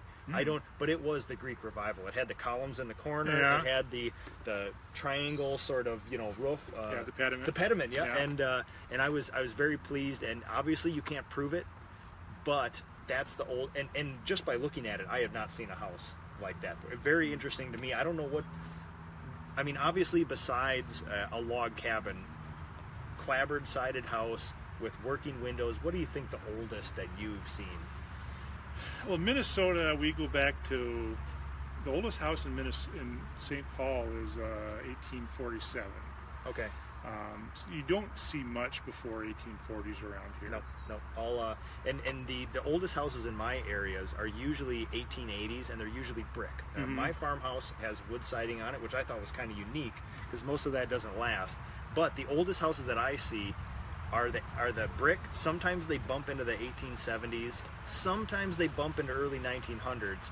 But I think they're around because they're a pain to tear down. Yeah, and they last so long. You know? Yeah, it's true, and they just hold up. I mean, again, that old growth siding and things like that are amazingly resilient. If you keep a roof on a building, even if the paint comes off, the roof is the main thing. Yep. If you keep water from That's true. water from the outside, they can deal with. You get water from the inside and the outside. Anybody who's ever seen the life of a barn know that the roof is the key. One shingle's gone, and then 10 years from now, you've got a hole this big. That's how it works. Yep. And put that brick home in the hands of a miserly Czechoslovakian farmer, and that thing is never getting torn down. Nope. Never. It'll be there forever. We'll have animals living in it. Absolutely. Anything else. Okay, calcimine was the question. We went over that pretty well. Is it okay to repair original plaster with drywall mud? And is it okay to patch an area where down to the lath with drywall board and mud again? Yes. Again, it's kind of how you want to restore it. If you're Mount Vernon, yeah, you're going to get your lime putty. You're going to go out to this. You're going to get sand out of the river. You get a guy from France. You got to go shave a horse because you got to get a horse. You gotta get horse hair. No, that is especially for people that, I mean, you use Durabond.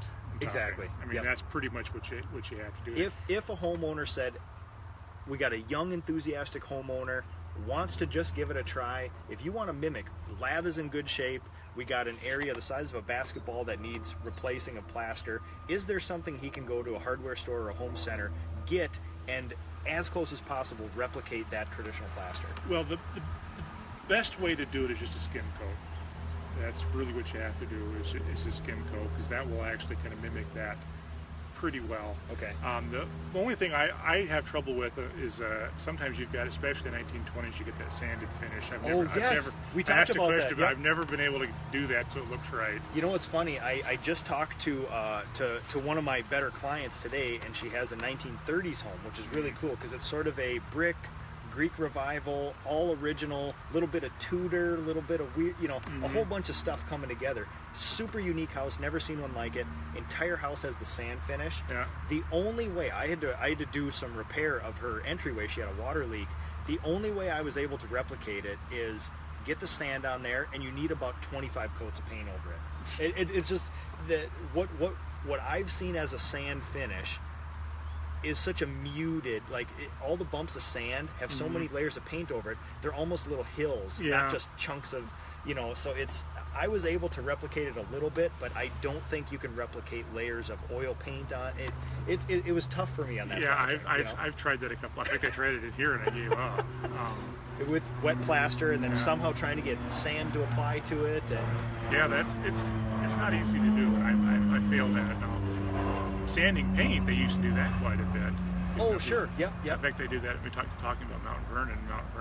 George Washington did that on his house. They'd make columns. They'd paint the columns and they'd throw sand against it to make it look like sandstone. I read in one of my magazines about the restoration of it, and they were using marble dust, limestone, just something, but to mimic, and they would even have the grout lines painted on some areas to mimic stone. They were actually they were cheating. They made absolutely. They tried to make their wood house look like Downton Abbey. Maybe that's our next project. We'll come up with a formula for the sanded. I would be very interested because I've seen it more than 15 times in my career.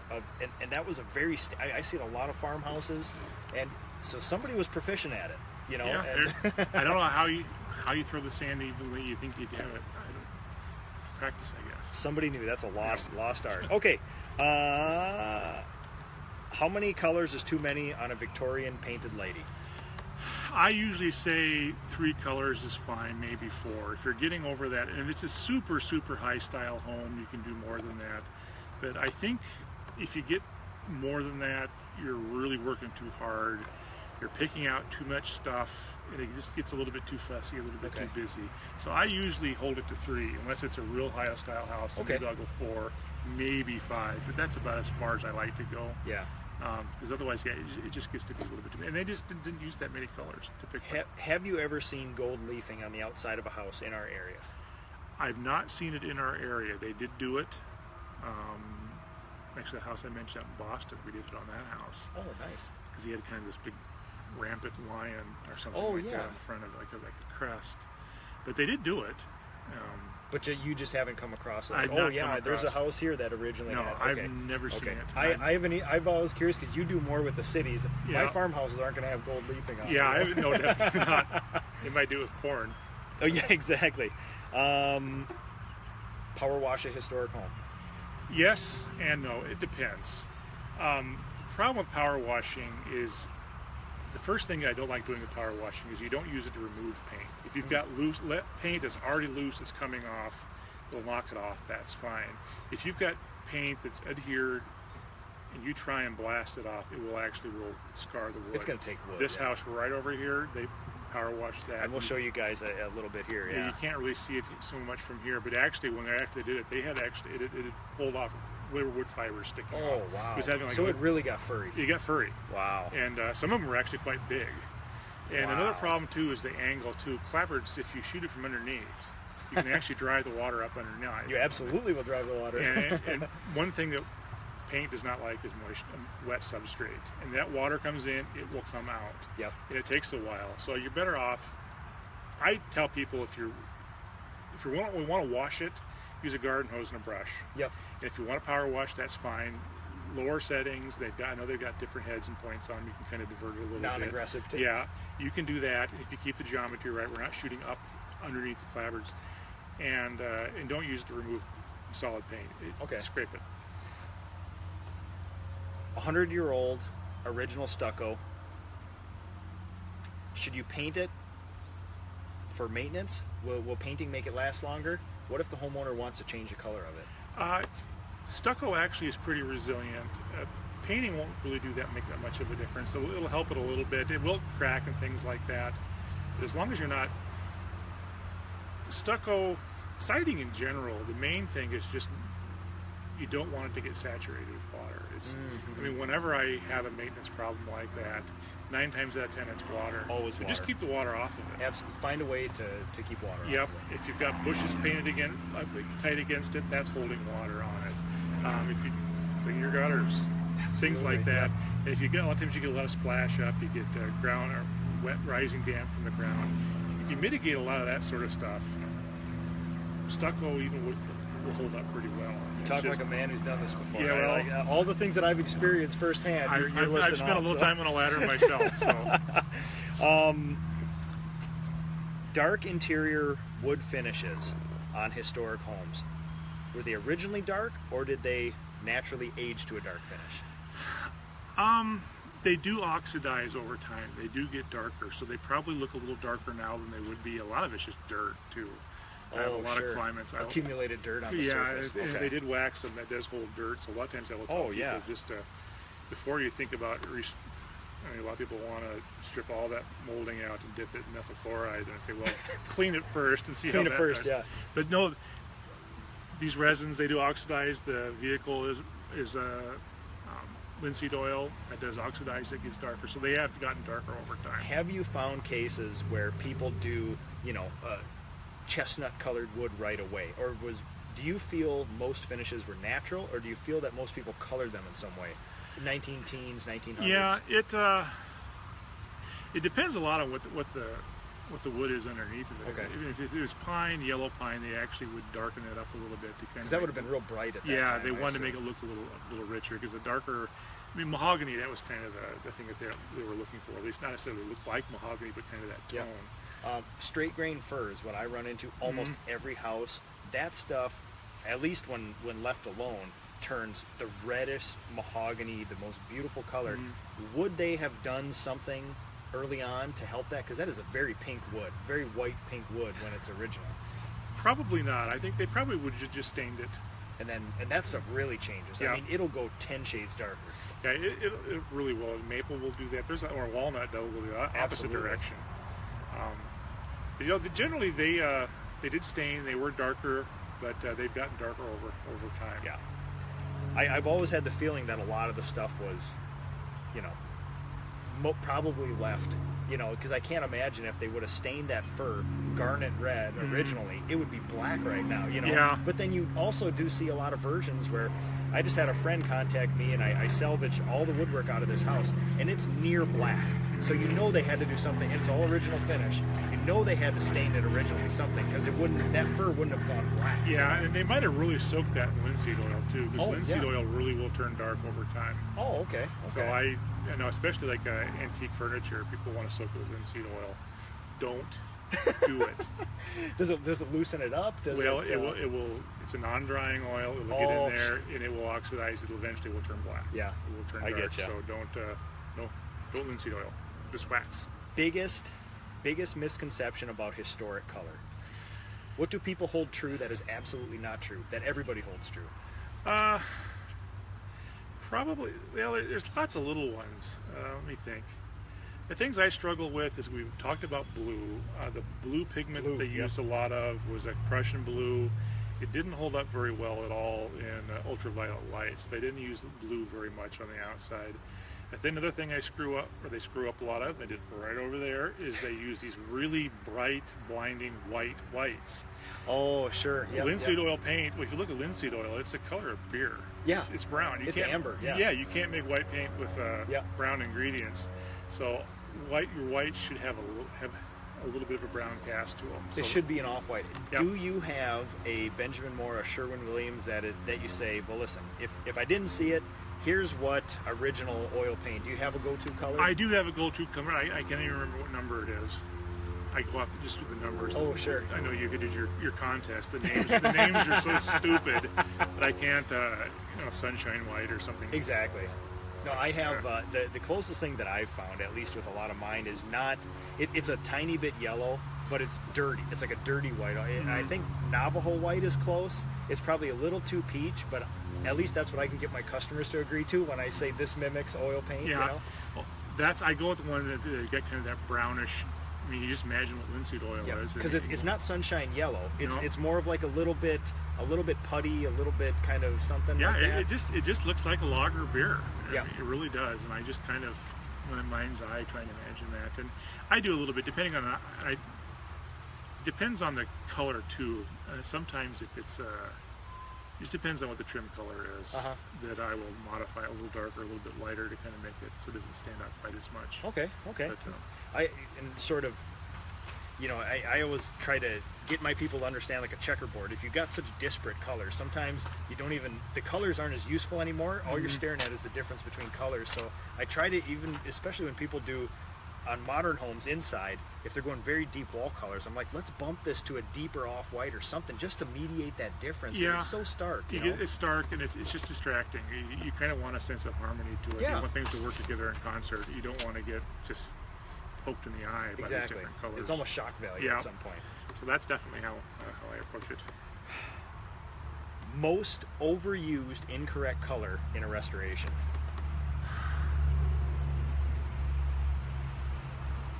Boy, that's a tough one. It's hard to say just one. Probably the white is the one that I see the white, most that I struggle with. A lot of the yellows I have trouble with too. Too bright? Well, it's the pigment they used. Again, it's this chrome yellow is the yellow pigment they use most of the time. Chrome yellow by itself looks like kind of that school bus yellow. Oh, sure. So a lot of the yellows that they have just don't have that base to it. Even though it may be a darker or lighter shade, it still has to have kind of that chrome yellow base. Oh, okay. So a lot of these kind of these real so you're almost going for almost ochre-y kind of colors in that direction anyway. Yeah, if you want yellow. It's a different. Just imagine a school bus. Yeah. And a lot of times they did use a yellow ochre. It was a yellow, even though that's more kind of a brownish look to them. But yeah, a lot of the yellow colors just don't look. They're just too pastel. Too pastel, yeah. Too kind of whitewashed or whatever. Yeah. Those don't always work. Why are barns red? Because red iron oxide paint was cheap. Okay. It's just iron oxide. Any other? Hey, it repelled this bug, or was it basically this is cheap, it's plentiful, it happens to be red? It's cheap, it's red, so that's just the way it goes. In tradition too. Again, farmers aren't always the most progressive group. I get in trouble. I'm from Iowa, so. Types of red on a barn. I have a particular favorite. At least looking, I probably deviate from tradition because when people say iron oxide, that ranges from very yellowish, brightish sort of things, all the way to almost magenta-y, sort of muddy. What is if you had to pick somewhere on the scale, what's the guidance you could? Well, that's a difficult thing. A lot of people, again, we have sort of a post-industrial mentality where everything is standardized. Things weren't standardized back then. I suppose especially barns. Yeah, exactly. So you don't think about it that way. I mean, these earth pigments are earth pigments. It's dirt. Yep.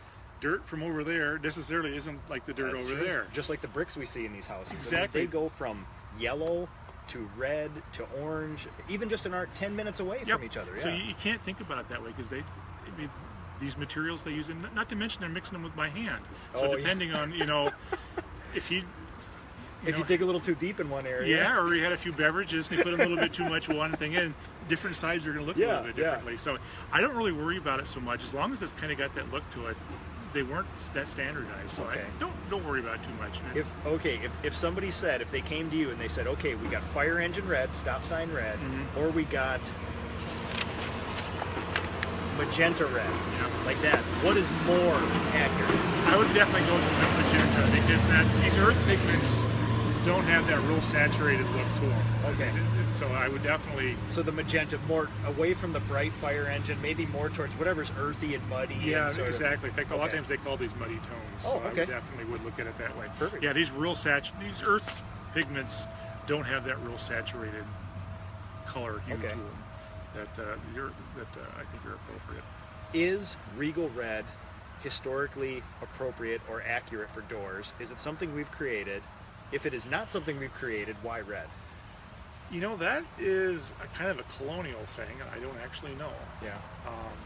I've heard theories. I've never heard a theory repeated more than once, so I don't know if they're accurate. I've kind of wondered about that, and I could have asked about that where they painted. They did actually, colonial era, they did paint them a different color. Yeah. And I think they did do red. Okay. But what shade of red, it was that real bright red, I don't know. I just isn't... I'm always wondering. You got me there. It is a thing.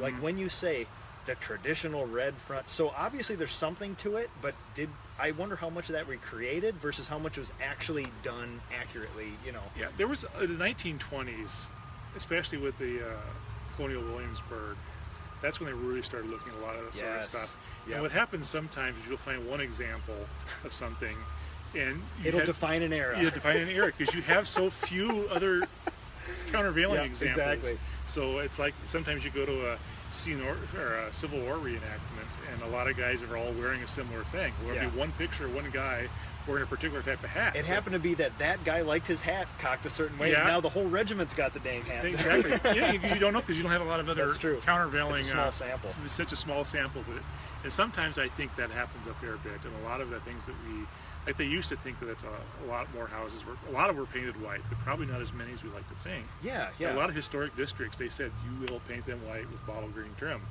and a lot of houses that was accurate. It's funny you say that because we were talking beforehand, and we were talking about trying to work with customers on historic paint, and they come up with these purples and the pinks, and we got a yellow sunshine, and we got the orange and the coral, and I'll say, how much of a traditionalist are you? Because if you are dyed-in-the-wool traditionalist, if you're heating your breakfast over a wood stove, that kind of traditionalist and purist, you're going to paint your house white with green trim. Yeah. Because almost every rural farmhouse, if they were painted, has white paint with green trim on it very early on. Yeah, that's true. And again, white was actually relatively cheap too, because you had your white lead, so you just put whiting in it, and it was a pretty cheap paint too. And then that chrome green is kind of the base for a lot of that. Why? Do you know particularly why that? And I've heard it called sash green, chrome green, bottle green. And it's always a deep, it's always a rich, it's always something. Why that? That was just that's that pigment, that green pigment. That was readily available. And that's just the color it gives. What sort? Is there something that we know of that makes that green, or is it just an odd little? It is actual natural product. It's something that comes out of the ground, I believe. Actually, you got me there too. I've never heard of somebody say this ore makes green. You always hear about the iron oxide and the lead. A lot of them were chemists. I mean, a lot of them were accidental. They were mixing stuff in the laboratory. It's like, trying to make medicine, and you end up with this red stuff. Well, I might as well sell this pigment. But chrome green was the real the most common green. Okay. And you see that in a lot of blinds and shutters and trim and things like that. I see that if I dig down far enough in a house that's 100 plus around here, if I had to guess if there was another color besides white on it, I would go green every time. Yep. Actually, I think I'm going to be working on the old town hall in White Bear Lake. Oh, nice. That's from 1885, and they think that Nice. was green. Oh, I'm sure it was a interesting. lighter shade of green on the body, and I'm sure it's going to have green. I'm almost positive it's going to be chrome green. She sent some close-ups of some of the paint. Looks like I see chrome green under there, so I'm pretty sure that's how that's going to end up. The odds are, Yeah. it's a good guess. And that's one thing that you have to know is knowing your pigments. Well, That's how you kind of- that informs a lot, just about the Prussian blue thing, because I've always been, one of my things that I've always tried to get a historic farmhouse to be, I love the robin's egg blue, and I wanted to do my gradients of 3 thing where light, medium, and dark, and it'd probably look nice, but purple would probably be more appropriate. Well, purple would have blue in it, but yellow would be way more appropriate than that, and green probably would be more chrome appropriate green, yellow, yep. than a blue. Yep. Because blue, that would have been a fairly interesting, hard to come across that much blue back Yeah, then. and they use that quite some on the insides more. I mean, Okay. if you look at the calcimine, there's a number of blues and sure. periwinkles and things like that there. But they didn't use it on the outside so much. Okay. We talked about the calcimine and things like that. Calcimine. I assume they did bathrooms, kitchens for sanitary reasons. Was the sanitary for looks, or did also that lime have the little bit of that caustic, like you said? Yeah, it did, and it definitely has just a kind of health benefit. Not to mention, it's just easy to clean up. I mean, you spill grease all over your wall, or you make a mess, and kitchens were messy. I mean, it's easy to clean off whitewash. You just wipe it off with water, or calcimine, you can take it off with water and redo it. And it was cheap. I mean, you buy calcimine, you'd buy it in a bag, paper bag, or you can mix it yourself. But a lot of times later on, you'd buy it. In this era, when this ad came out, you buy it in bags. It was just easy to reapply. It was cheap. Oh, okay, yeah. So that's another ease big of thing. use and cheap. Easy use and cheap. You clean it instead of having to scrub it off. You just wipe it off and put more on. What's the biggest difference? Right now, I do all my exteriors, some washing, some hand scraping, some sanding, priming, caulking, 2 coats of a top coat. Generally, 100 years ago, how differently would have somebody who had my profession have painted a house? What's the biggest difference between that and now? Well, number one, they mixed the paint. Mm-hmm. They did more coats. The prep work was a little bit different just because they had to, they didn't have sandpaper, they didn't have sanders and things like that, so I used pumice stone. But fundamentally, it's not that much different. Yeah. Just the broad strokes are still there. Yeah, it's a lot alike. Probably just in-depth knowledge and the process of actually acquiring, getting, and making sure the paint is ready for the house. Yeah, and you certainly had to be careful since you're hand mixing stuff. You had to mix the right amount, because if you ran out halfway through a side, if you try to mix it again, it's not going to match. No, never. So that was one thing they had to keep track of. But fundamentally, it really hasn't changed all that much. It's just that you really were mixing the paint, so you really had control over it. So you had to know your materials. In a different way. Oh yeah, why do painters wear white? I don't know. Maybe I think it's just to show people they've been working hard because they're all covered in paint. Covered in paint. Yeah. I've always heard it's the old white lead. Most of it was so much white lead back then. It's like, why does a baker wear white? He deals with flour. Why does a painter wear white? I don't know if you've heard a different interpretation. I haven't heard that either. They do paint. I've got old period pictures. They all are wearing white. And you always and you start seeing. Well, name off the people who do white clothes. You got the bakers. The guys at the flour mill in New Prague still wear white. They're white, yeah. And drywall plasters. So there had. The commonality, I would assume, is that they all work with something white. Painters, not so much anymore. Yeah, well, maybe that very well. I've never really thought about it that way, but I just thought maybe you came across something. No, I haven't seen that in any of my books or anything.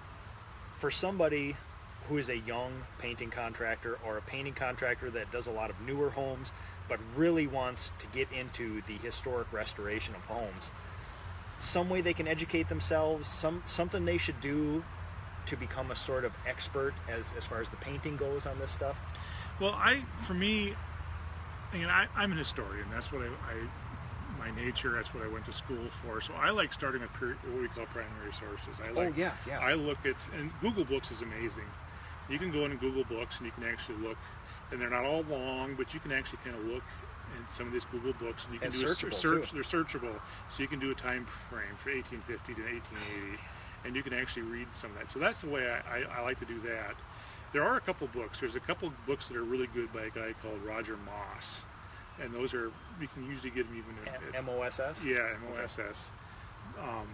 You can get them a lot of used bookstores. They're And not does that he deal with the expensive. painting side He of does. it? He does it. Well, he talks about the colors and Oh, styles okay, and things like okay. that. So you can kind of learn about that. But at least as far as you know, I was never formally, I just had an interest in it, which is probably a large portion of it. If you don't have an interest in old houses, you're only going to be so good of a restorationist. Yeah. You know, it's a lifestyle sort of thing.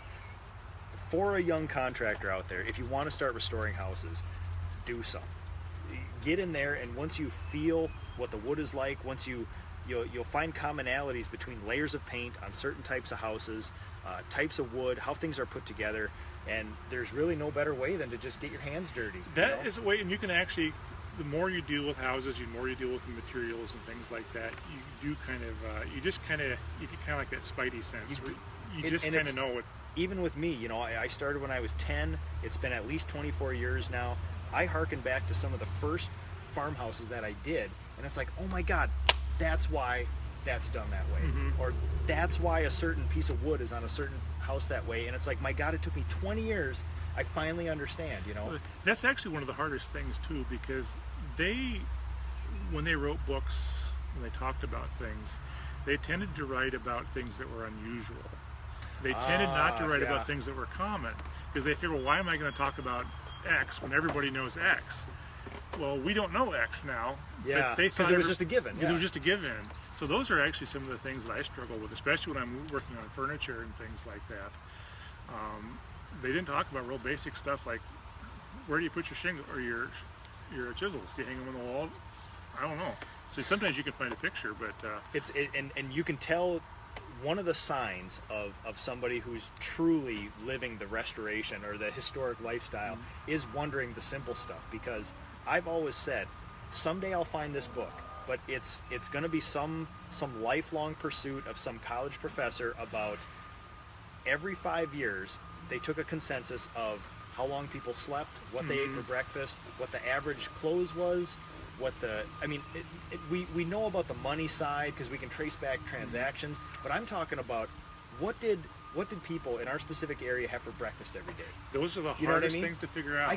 And there's nothing more I'm interested in than what's the day in the life of a painter from 1917. I want to know that. How did he do this? What did he do that?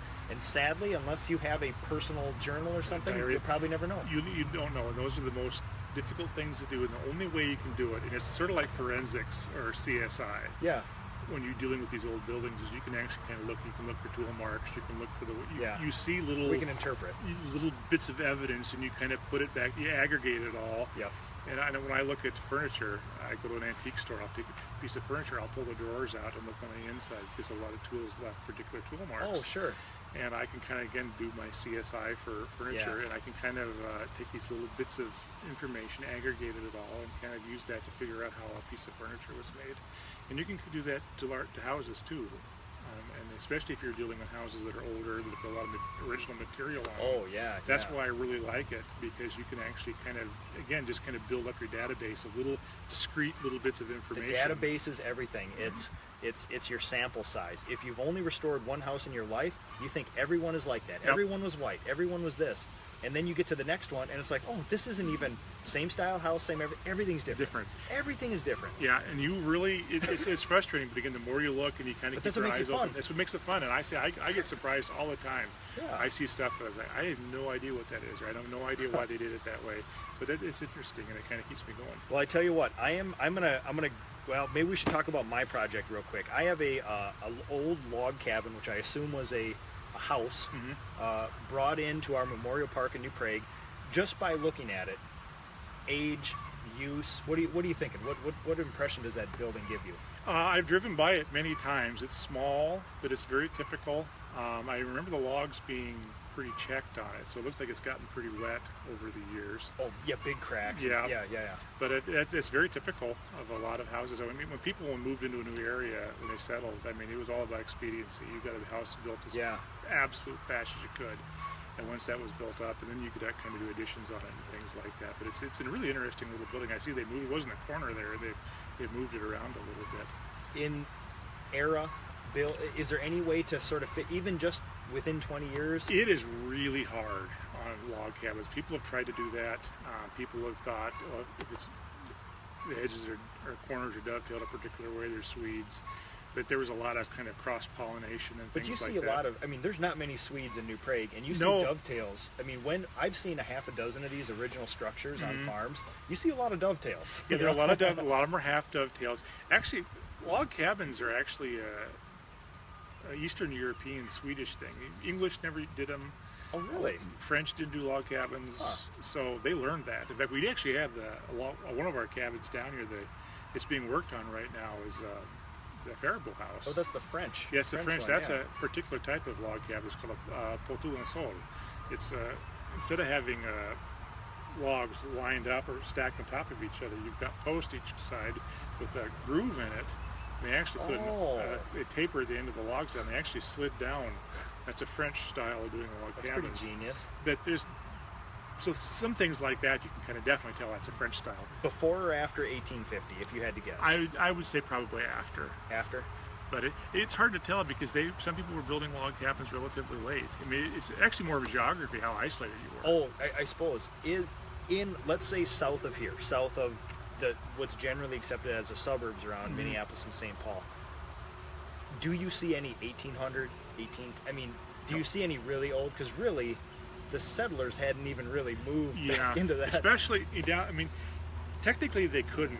Most of Minnesota, there was two big treaties they signed with the natives here. There was the 1837 one, which opened up most of northern Minnesota, and the Traverse des Sioux Treaty in 1851, which opened up a lot of western Minnesota.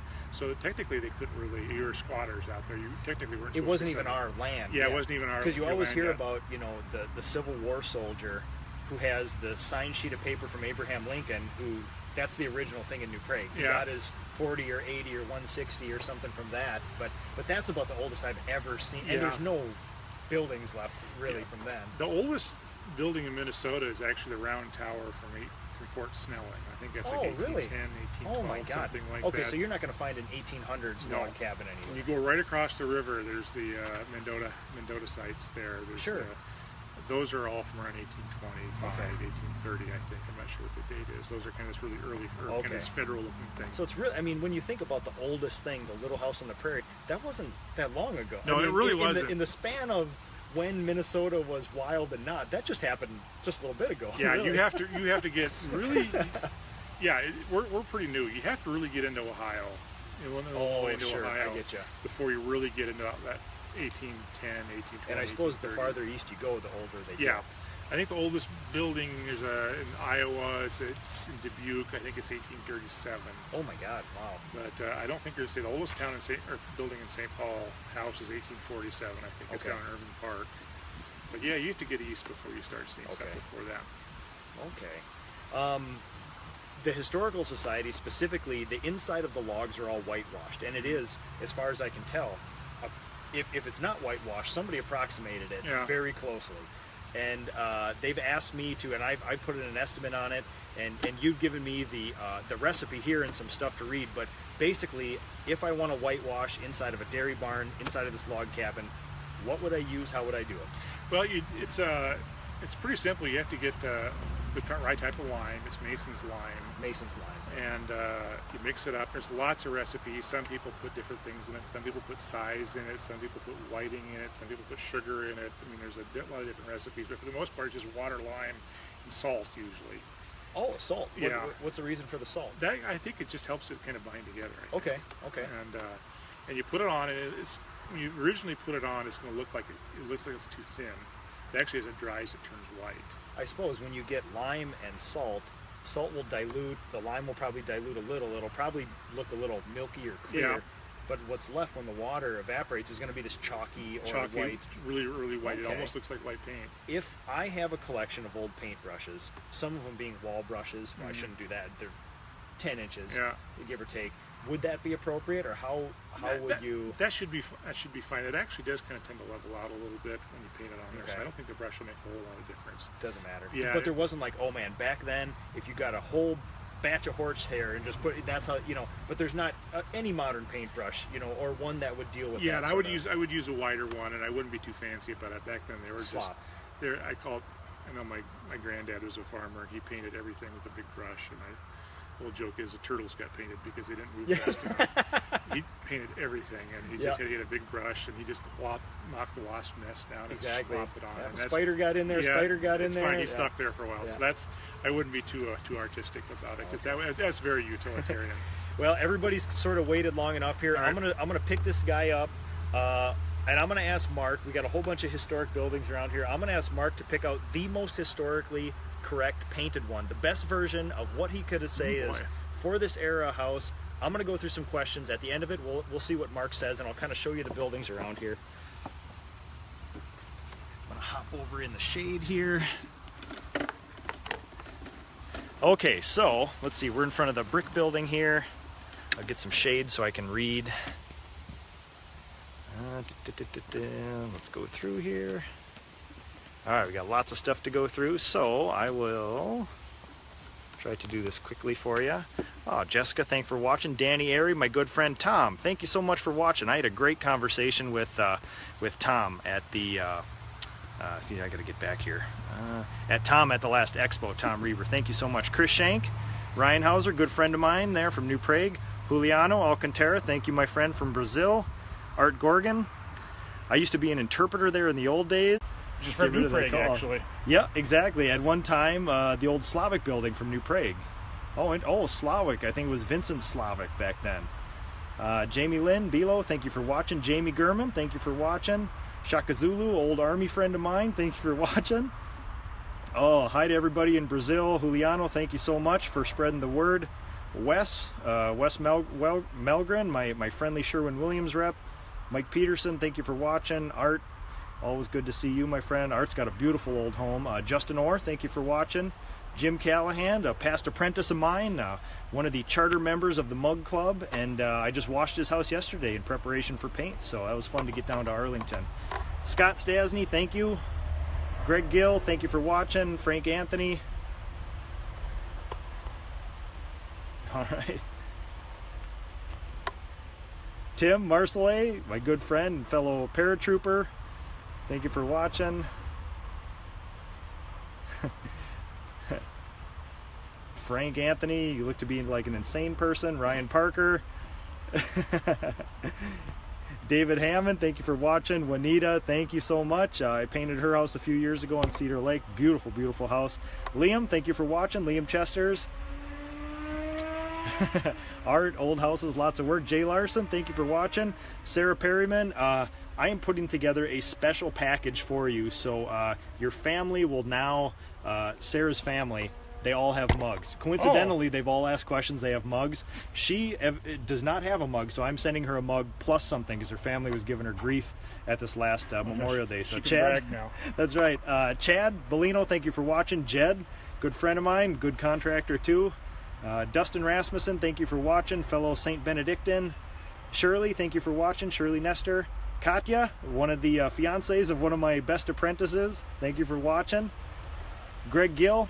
Hey guys, I have a historic theater repaint coming up in June. I'd love to pick your guys' brain on a couple items. I have photos and a game plan. Greg, we'd love to see them. You can send them to me. I'll pass them along to Mark. I'm sure he'll have some interest in seeing an old theater. So, Tim and Amy Lemke, thank you for watching.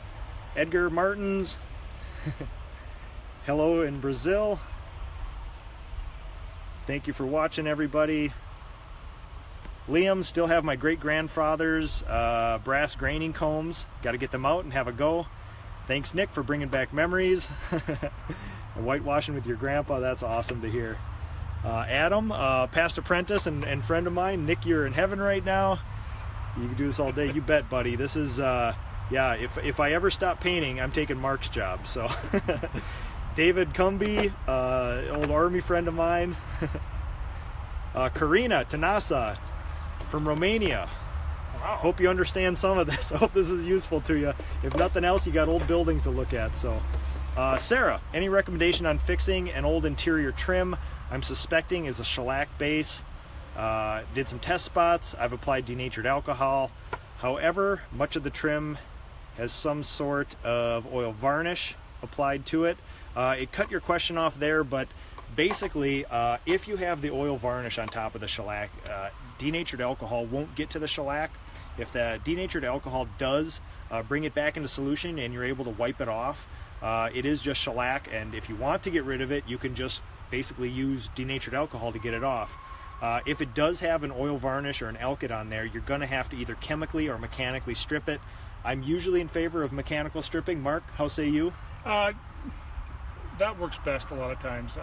Did I say chemical, by the way? Yeah. Okay, I'm in favor of chemical, yes. Yeah, yeah, but yeah, that's a lot of sanding. Yeah, if you can get it off a chemical, that's usually the best way to go. It's the easiest, and you can control it a lot better. It's generally the way. Maintains the profile of the wood too, so you're not grinding down all the edges and making it into driftwood. You can really control it. Sarah, I'm always in favor of chemical stripping. There's the methyl chloride, which is the old school version of it, which is super caustic.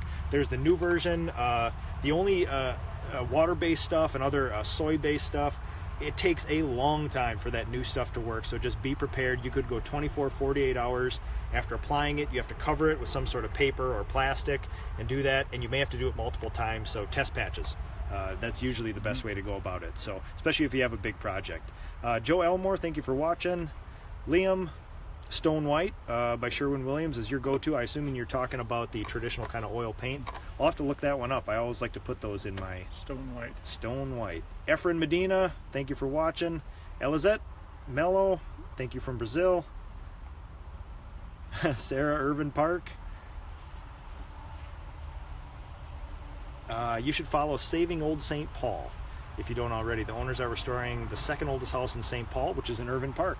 There must be a blog, I'll have to track that down on social media. And Joe Wonder, a good friend of mine here. So thank you all for watching. Now we're going to get Mark's expert opinion of which I'm going to span all these homes here. All these houses are historic homes. Many sadly have been resided with hardy board or otherwise, but they've been saved from this part of Minnesota. They've been moved here. This building, that wasn't the New Prague building, was it? The New Prague building right here. This building right here, all my fellow Czechoslovakians, this was from New Prague, and it's the Mock & Sons building. Yeah, it was called the Daylight Store because it was the first, one of the first buildings in New Prague with lights. Oh, wow. So it had that's good to know. Electric lights. Okay, so we're looking at, we got our stone building here, we got the railroad depot, and we have an assortment of random, Main Street storefront, looks to be maybe an agricultural barn or the approximation of one, and some other homes here. Mark, your expert opinion, what is the most historically accurate paint scheme of all these houses? Right back there, you kind of see it. Back behind this guy. Yeah, let's go walk over there. That's probably one of the better. This is kind of an 1880s style. I mean, one way you can do it is the way you do a lot of your paints where you kind of have the same color but darker, lighter shades. Sure. Around the 1880s, 1890s, they started doing a little bit more contrast. Okay. And this is kind of a good example of having, even though they're kind of in the same, similar colors, they're kind of that tan. Yeah. A contrasting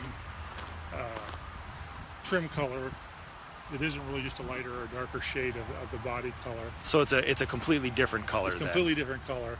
And they picked out a few. They've got the little corbels or scrolls underneath the porch there. But that's a pretty good idea.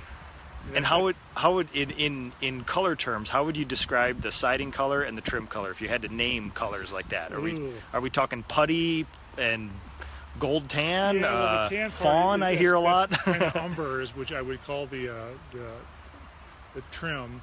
Yep. I don't really know what I would call the body color. Muslin or something. I don't know. I would just point at it in the chips and say, do that. Yeah, do this one here. It's a nice color. Okay, well there you have it, folks. We got a lot of. If you've not been to the Landing, this place for a guy like me, I could just put up a pup tent and live here. And if they ever open this to form a commune for people who like old houses, I know that I would probably be one of the first residents here. So yeah, this is a beautiful, beautiful place. You can see the river down there. It's just unbelievable. So if you've not been here, definitely come here. Thank you everybody for watching today. Mark, this is awesome. We're going to do this again sometime, and periodically I'll probably pick your brain and pass along all the, I get tons, people know I like old stuff, so they send me, we got a historic theater, we got this, people send me stuff all the time. I know you're a lover of it too, so I'll send that stuff along. But thank you so much, and thanks for everybody for watching here. Thanks for the PDCA for putting up with this super selfish program that I put on today, where I got all of my historic restoration questions out of the way. And we'll see you guys next week. Have a good weekend.